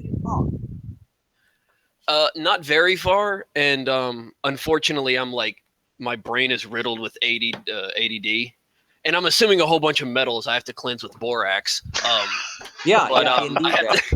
I keep losing my my train of thought, and I have to go back and keep reading. So perish yet? If I may add, I want to just say that your avatar is awesome. Oh, thank The you. snowy beard. I love It the fits ice you well. crystal. Yeah, I was actually telling Cy that the if you Google snowpocalypse a couple of years back, North Carolina got a terrible snowstorm and it shut the state down. On my way back from work, somebody clipped me and left me in a ditch, so I had to walk back, and I was growing my beard out for a charity thing, and it was about 6 to 8 inches. So when I got home, I just took a selfie, and that's it. That's me, my cap, and just my beard, just covered So in snow. But that's not salt then, no? no, Or borax. This was before I cleansed myself by passing out stoned in the gutter. Me of the ice encrusted Omar Sharif and Dr. Zhivago. No, but yeah, no, I'm nobody. Ain't nothing to plug here. Just huge fan. Glad to be a part. Love Paulogia. Love RJ. I love what I've been reading of the book so far. Cy, I guess you know. Reading it on for both of them as you plow through it. Rate them out wherever you got it from Amazon or wherever. Do that because well, that's my shameless plug. I'll get to that in a minute. Yeah. Okay. But yeah, just get out there and there was actually a video I think somebody told me of me arguing with what's that guy's name? Saitin Brugenkate. Oh, somebody told me it's a video of me yelling at that guy. Oh, he's fun. Oh, good God, no, he is not. He gave me a headache. How do you know? How do you know that? How do you know he gave you a headache? That's exactly how do you know? How do you? I love that guy. His whole argument is you can't know anything, therefore God. What a great argument! Except he gets to know. Yes, indeed. Wait a minute, we're trampling on each plug. Dude, I don't have anything to plug. That's exactly it. His argument was that you can't tell me how your car works, so your car can go the speed of light. Like, his argument made no sense. All I wanted to do was just kill myself, and I think I eventually walked away. But I'm nobody special. Yeah, you're bumping into a Tortugan there. There's no doubt about it. The only person that I ever saw get Saitan to back down was who the heck was it? It was Aaron Ra. What the hell's wrong with me? It was Aaron Ra. Anyway, all right. They had some kind of back and forth thing, and Aaron Ra was not being led down the path. You know that's what Saitan does. Just with the constant questioning leads you down the path, and Aaron Ra was not being led. So anyway, I'm a huge fan. Everybody, Paul, RJ, Cara, Tao, love all you guys. Happy to be here. Hope to be back. Well, it's great having you. You definitely you're awesome. You contributed a lot. Yeah. Definitely. Yay! I'm happy. I'm useful. I'm having a wonderful time. All right. Very good. Let us see if Hillel is He's still awesome. awake. Hillel, my friend, are you there? Or are you nose down drooling on your keyboard? Okay. We'll come back to him maybe, or maybe tomorrow around noon when I check the computer, he'll still be in the hangout. Still there. All right, we'll skip over. He's thinking of his response. RJ, it's been too long since we've heard how cool you are, what you do, and how we can help. Oh, well, boy, I sure perked up when I found that EET is reading my books. I guarantee you everybody will enjoy them. Plus, I need the bloody royalties. My Troubles in Paradise project is attempting to do something that's never been done before by anybody, which is nailing down the full range of what source material anti-evolutionists have relied on in the science literature. And one of the fruits of that is that slam dunk book where I've been able to pulverize all anti-evolutionists on the reptile-mammal transition, which I bet you won't know a hell of a lot about unless you read my book, because that's why I had to write the book on it. Nobody had ever thought of doing that, to pull all of that material together. And it was good enough that Christine Janis, the paleontologist, was saying it's an incredible tour de force. She's revising her mammal book based on the information she found in my book on material she didn't know in her own area of discipline. So that was showing that I've done my homework rather well. I'm a Social Security retiree that don't have enough money to live on because I had to go on it early. So I've got a GoFundMe and so far a Patreon that hasn't gotten any patrons yet. If anybody can help in either one of those things, ye Hossafats, I do need it. And everybody who is reading the books, please reviewing them, tell people about them, give me feedback on it if you're on Twitter. And anybody that wants to pick my brain on any creation evolution subject, you can ask me at the tip website, and or you can tweet me on Twitter, because I respond real time and deal with it. One of the things that I've been doing too is building up a network of Twitter contacts and to some extent Facebook, but really on Twitter, because scientists in the area that work in various fields are giving me heads up on their technical papers. So I'm kind of getting ahead of the game on that.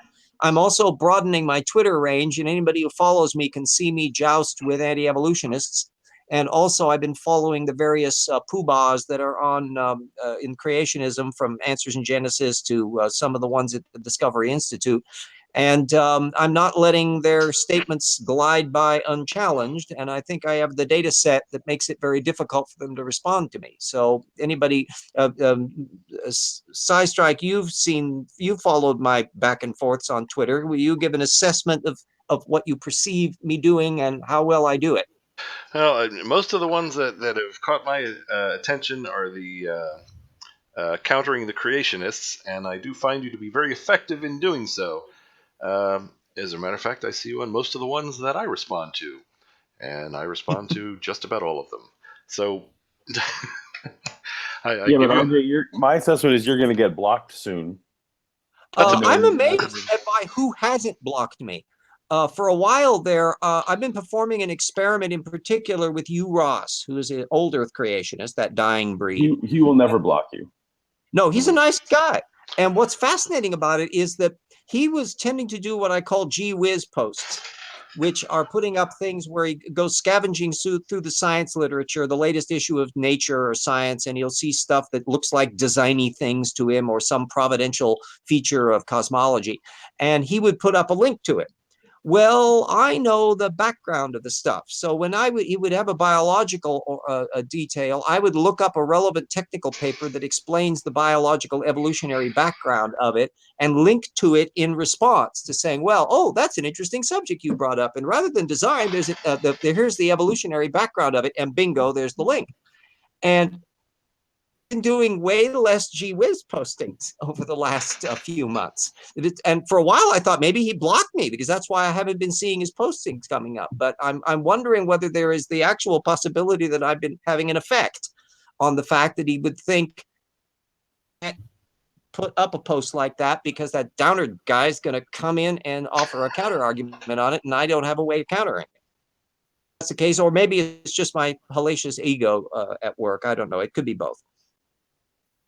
Could be, and don't worry about not being blocked by you mentioned not being blocked by Ken Ham yet. I wouldn't worry about that. I think they've switched to a rather sophisticated bot that just I'm sure you've noticed not much new material is coming out. Oh yeah, it's all like on a Rolodex. I comment on, yeah. and generally speaking, the most of the ones at the intelligent design movement and young Earth creationists don't respond. That's what makes Hugh Ross so interesting. He's been a guy who does in fact engage in the opposite side in areas. He would have Eugenie Scott on his radio program back in the day, and they would have a congenial disagreement, but nonetheless he does that. But you only get pontifical downstream, here is what the absolute truth is, and don't bother me with questions because I'm not going to answer them stuff from the more doctrinal types. Anyway, everybody on here, I hope, is going to look at my tip website and download all the damn PDFs that are on there and read them at your leisure, because I've done a lot of work on this. I've covered a lot of subject matter and tried to connect things up in ways that hadn't been done before. To where you get more of a big picture view of not only what the anti-evolution worldview is, but what's going on in their heads. That's where I discovered that it's not really about the ideology. That's just the veneer. You have this ability to not think about stuff.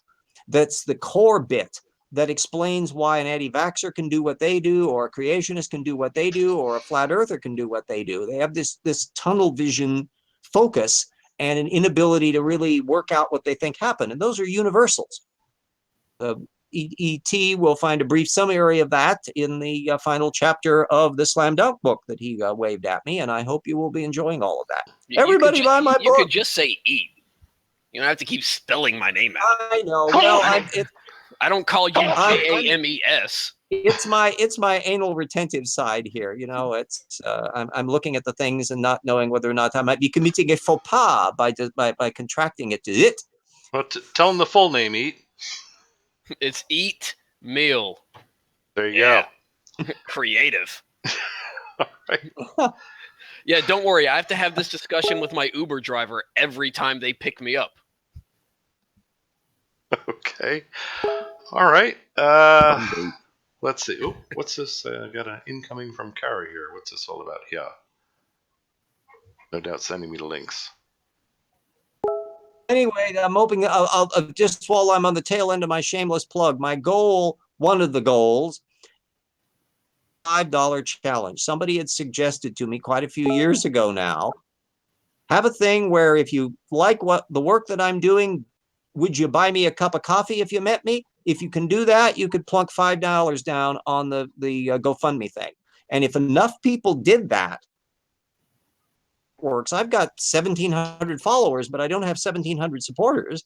And between my 1,700 followers, there's easily tens of thousands of people linked up on these things. And so the $5 challenge, if people moved in bulk, the way the culture camp creationists can manage to do, boy, I'd be way farther ahead than I am. And I'd love that genuine crowd support. You know, actually, I think that a question that I had for you, and maybe other people do have it, how do you prefer your donations? Because if you look at your Patreon, it was like the only option you have was to give money per post. But your Patreon didn't seem to have a lot of posts on it. So new. The GoFundMe thing will accept literally $5. And it can be a one-time thing. You're in and out and whatever. The Patreon thing ideally would be nice if somebody was a sustaining person, because I noticed Conatus has a thing where there's like $1 a month coming in. A thing where if enough people acted as Patreons there, that was all brand new that I put up. I'm trying everything that I can because I'm not in great financial shape and I'm needing to keep going on things. Like I was saying, I'm able to print ink because of one of my local people, who, dear Justin, bought a bunch of ink and brought over for the printer so that I could get back to doing that.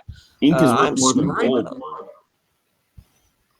Printer ink costs more than gold. So it is indeed, yeah. And I have whenever I would get into really bad thing where I was deciding, do I want to eat or do I want the printer ink?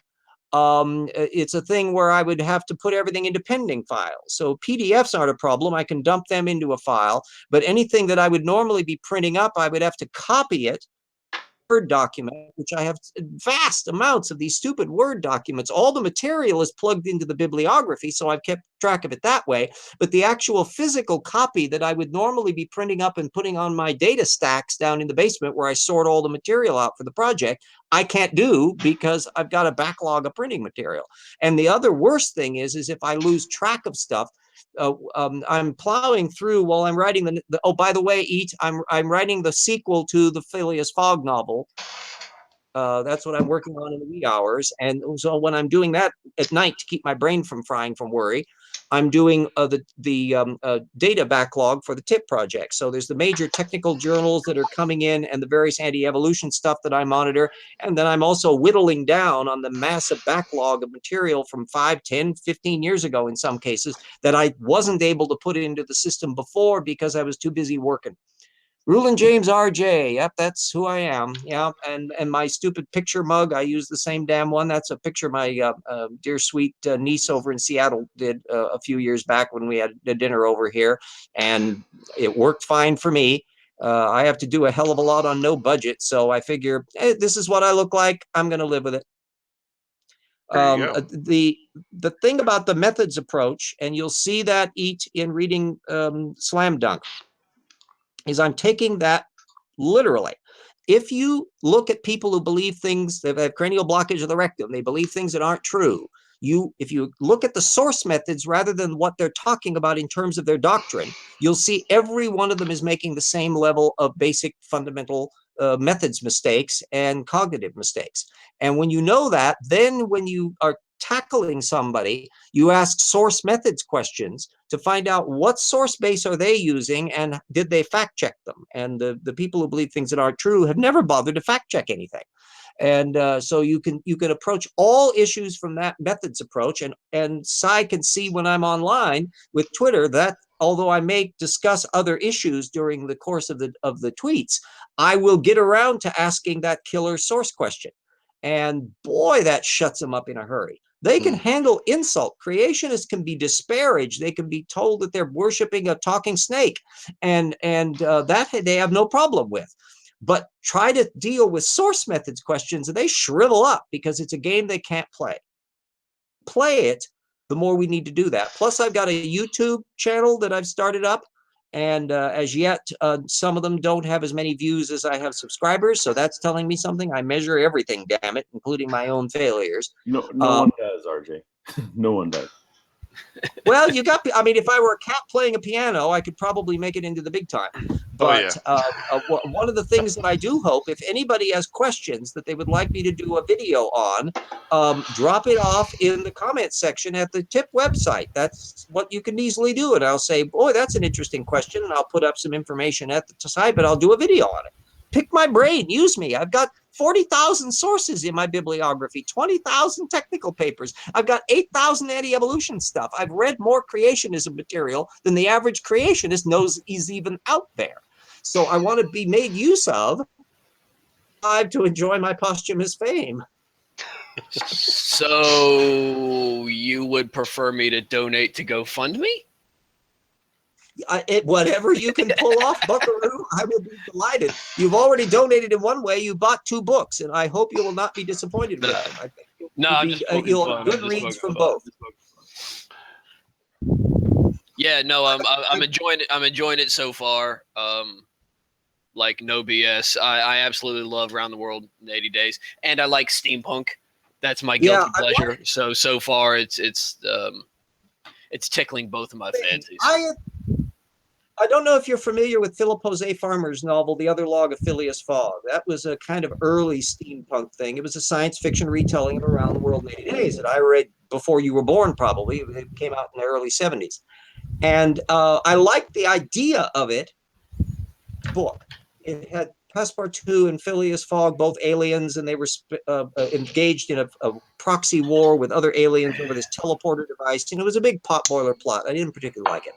And it had clearly steeped in my head for years, because then a couple of years ago, when I was in the depths of really bad, suddenly my brain dropped down the chute the plot for Phileas Fogg and said, you need to go back to 1872 at night and write this damn thing. And I realized immediately the essence of steampunk, Aouda, the woman in there who was just a complete doormat in the Phileas Fogg novel, Around the World in 80 Days, she needs to be a strong protagonist. So she's the sister of Captain Nemo, the smarter sister of Captain Nemo. And now you have a really powerful relationship as you go through the novel to get to the point where they get married at the end of the story, as they did in the original book.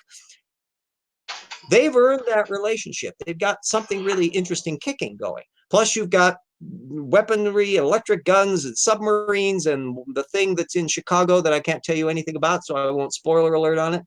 And all the fun and games that are going on. So it's a mashup of Verne and H.G. Wells and Sherlock Holmes, and also the history. All the history in the story is accurate, apart from the technology that I've come up with. There are no atomic-powered airplanes in the 1870s, but all the history is accurate.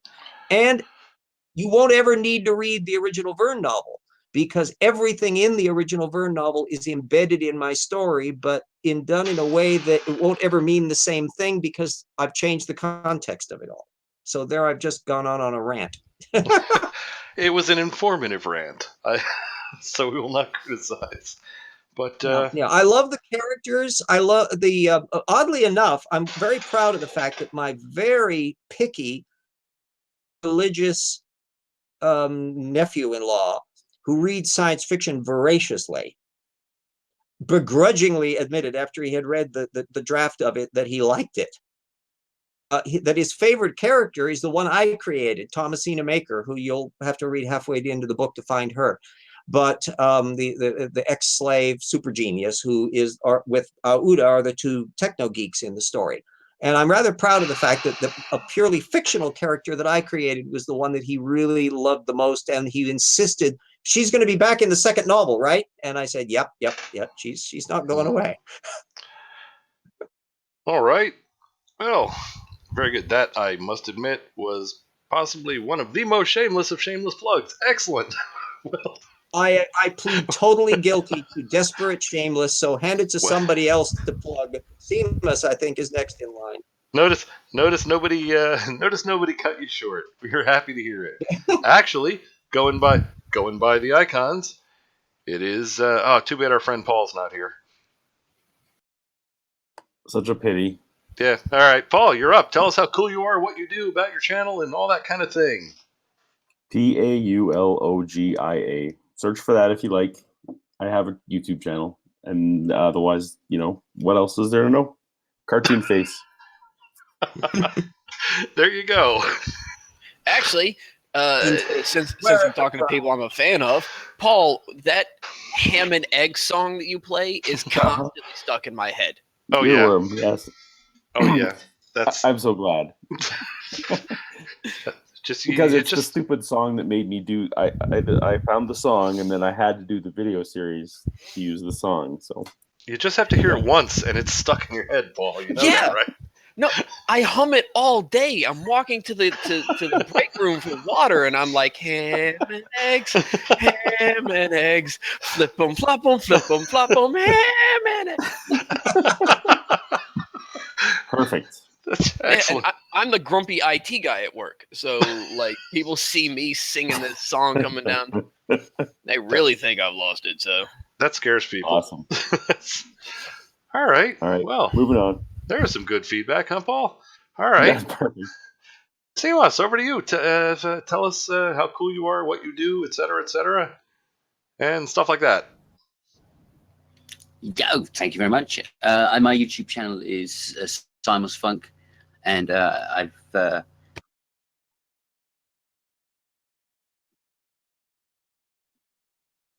is the link. Okay. And that apparently, there. Dramatic pause. Was that a pug joke? More than just pause. I think it's an exit. Get it? Dramatic pause. Well, come on, that was funny. Dramatic pause. An hour ago, that would have been funny. The pug. Pug's got pause. Ah, fine. Did you hear that? Actually, you were muted for a little weird after dramatic pause. No. Right. Okay. You got the first bit though, right? Indeed. Here we go. I'm just copying it because once we close this, I'm going to lose the ability to cut and paste that link. So here we go. Got it. Okay. Yeah. Like and subscribe, I think is the phrase. Smash the like. Or something. There we go. To modern internet business. And I believe we shall. All right. That being said, thank you. Thank you for coming. And Tao, it's over to you. It is your turn. Tell us about your channel and you and all your inherent coolness. And asleepedness. Tao will not play your games. Apparently not. To be honest, that Tao is the only cool person here. Well, all of us are plugged, so it's by default, I guess Tao wins. All right. Well, we'll do Tao's plug. Tao's got a channel. It's really good. The link will be in the description. Go there. If you haven't subscribed, do so. Okay. I think that's all of us left here. Very good. What about oh boy or did he actually fall asleep? Hill has not come back yet. I think. Oh, sorry. I'm here. Merely a cityscape. Oh, Tao, you're live. Put in your plug. Yeah, we just Yeah, I tell us thought about my your- microphone was on, so I speak in the wind. No, we got nothing. I post the link on the channel of my on the side chat. I made a series called Flat Earthers Full Retard Mode. It's a compilation of satirical, idiotic, stupid, retarded, unbelievable things that Flat Earthers said on YouTube's video. And it's pretty funny for the comments that I have, and I feel inspired to continue the series because I had like an objective to make 10 episodes, and so the feedback that I have motivate me to at least do another couples of episodes. So Oh, indeed. Please do. yeah, but like I said a couple of months ago, I would like to. My objective was to make 10 flat Earth videos, and after that, trying to attack the creatards. Ah. And since I don't really grasp all the main actors, I know the main bastards of it, but not the other main actors. I will try to begin to preparing one, but that's Well, pretty pick it. my brain, Tao. I know all the players. Yeah, but I will have to read on the subject before being able to cherry pick the bad ones. I do not recommend becoming one for 20 years. That is a problem. That is not a route to go. Oh yeah, but that's my cautionary tale to you. There's a lot of people telling me to be cautious or wondering how much I can be able to stand to watch so much flat earthers to do my videos. So there's a trick, but I won't say it. Amazingly, Kent Hovind, as he is probably the most influential creationist in terms of people who actually affect stuff. Because most of the people who are some of the prime movers of grassroots creationism have been weaned on Kent Hovind videos, not necessarily Answers in Genesis stuff, and way not intelligent design stuff, even if they use the intelligent design rhetoric on there. So if you have a fellow who influences the way grassroots and people who are in state houses and maybe even also in some cabinet posts in the current administration, that Kent Hovind brand of creationism is a good one to assail as first. As a target. Yeah.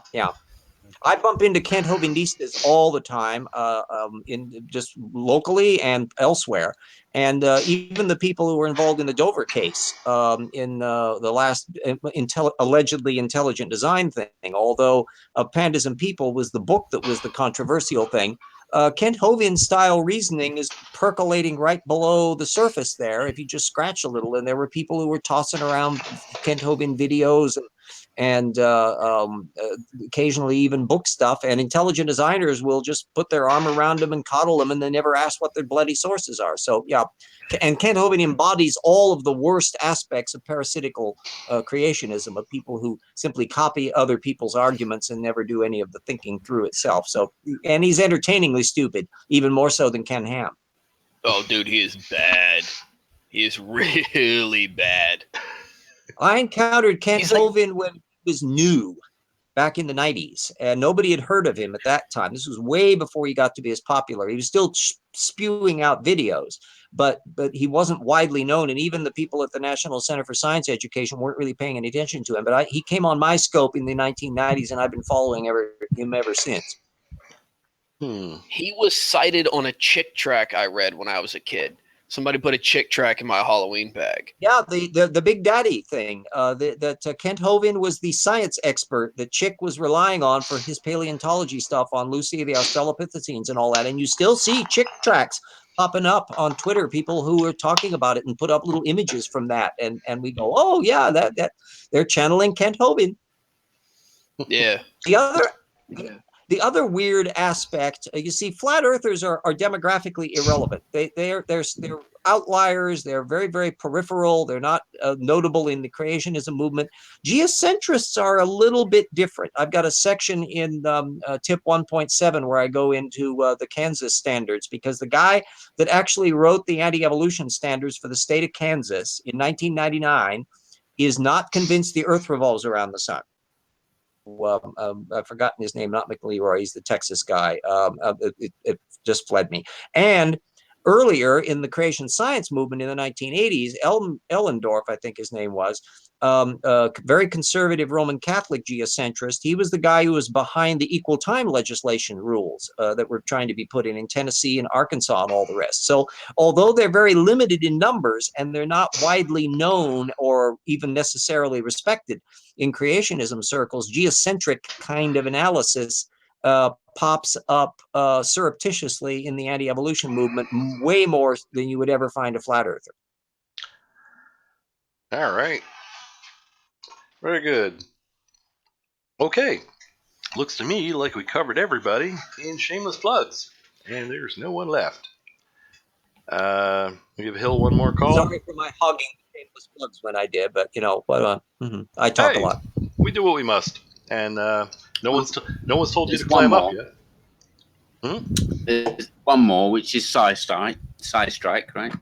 Oh, indeed. So everybody out there listening, massive like Spike for the end of the show. I just have to get modern with this stuff, right? All Been right, watching too many videos. I'll never be modern. Very good. All right. Let's give Hillel one more yell. See if we can wake him up. Hill, hello. I forgot what city that is anyway. What is that cityscape that he's got? Where is he from? I have no idea. Yeah, because it looked vaguely familiar. It's an observation deck from something. I thought it might be from the Space Needle, but I think it's way too short for that. So I'm not at all sure as to where that is. So curiosity just consumes me. And when he was active, I should have asked him, but I missed the opportunity. If you remember, he did tell us in the past. It's just, beer. Yeah. All right. It slipped my brain. Indeed. There are some things I occasionally forget stuff, so it can happen. Well, just an observation, but the horizon does look flat to me. Yeah. Why are all those buildings parallel? Why aren't they tipping away from each Around other? Earth, shouldn't they be jagged, sticking in different directions, like Mike Tyson's teeth? Yeah, because the size of the Earth is small enough that a small child can hold it on its belly. So it's you can easily see why the curvature should be easily visible. Yeah. All right. That being said, it's 3.5 hours. Okay. I believe it's time to bring on the pug.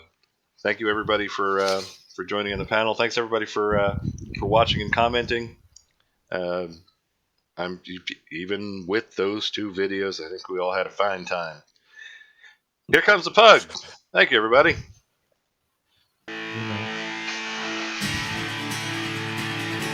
Night all. I'm gonna hang out and listen to the song. I just love the song.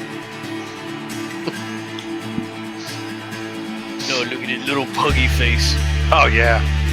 No, I just want to smish his face up, just feed him biscuits. Look at that happy pug.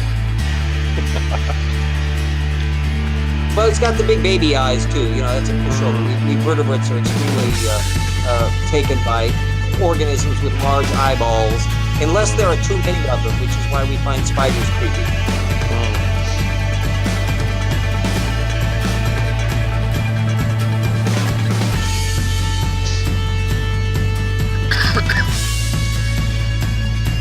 And I'll throw it in there.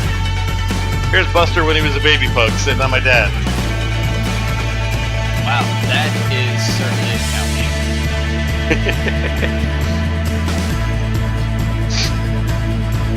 Yes, brings back memories of earlier interior decoration. Yeah, I'm pretty sure my grandmother had one of those that was always wrapped in plastic every time I went to visit her. That's where I got it. Took the plastic off, good as new. Watch The Towering Inferno from 1974 and see what mid-70s interior design looked like. You're going, ah!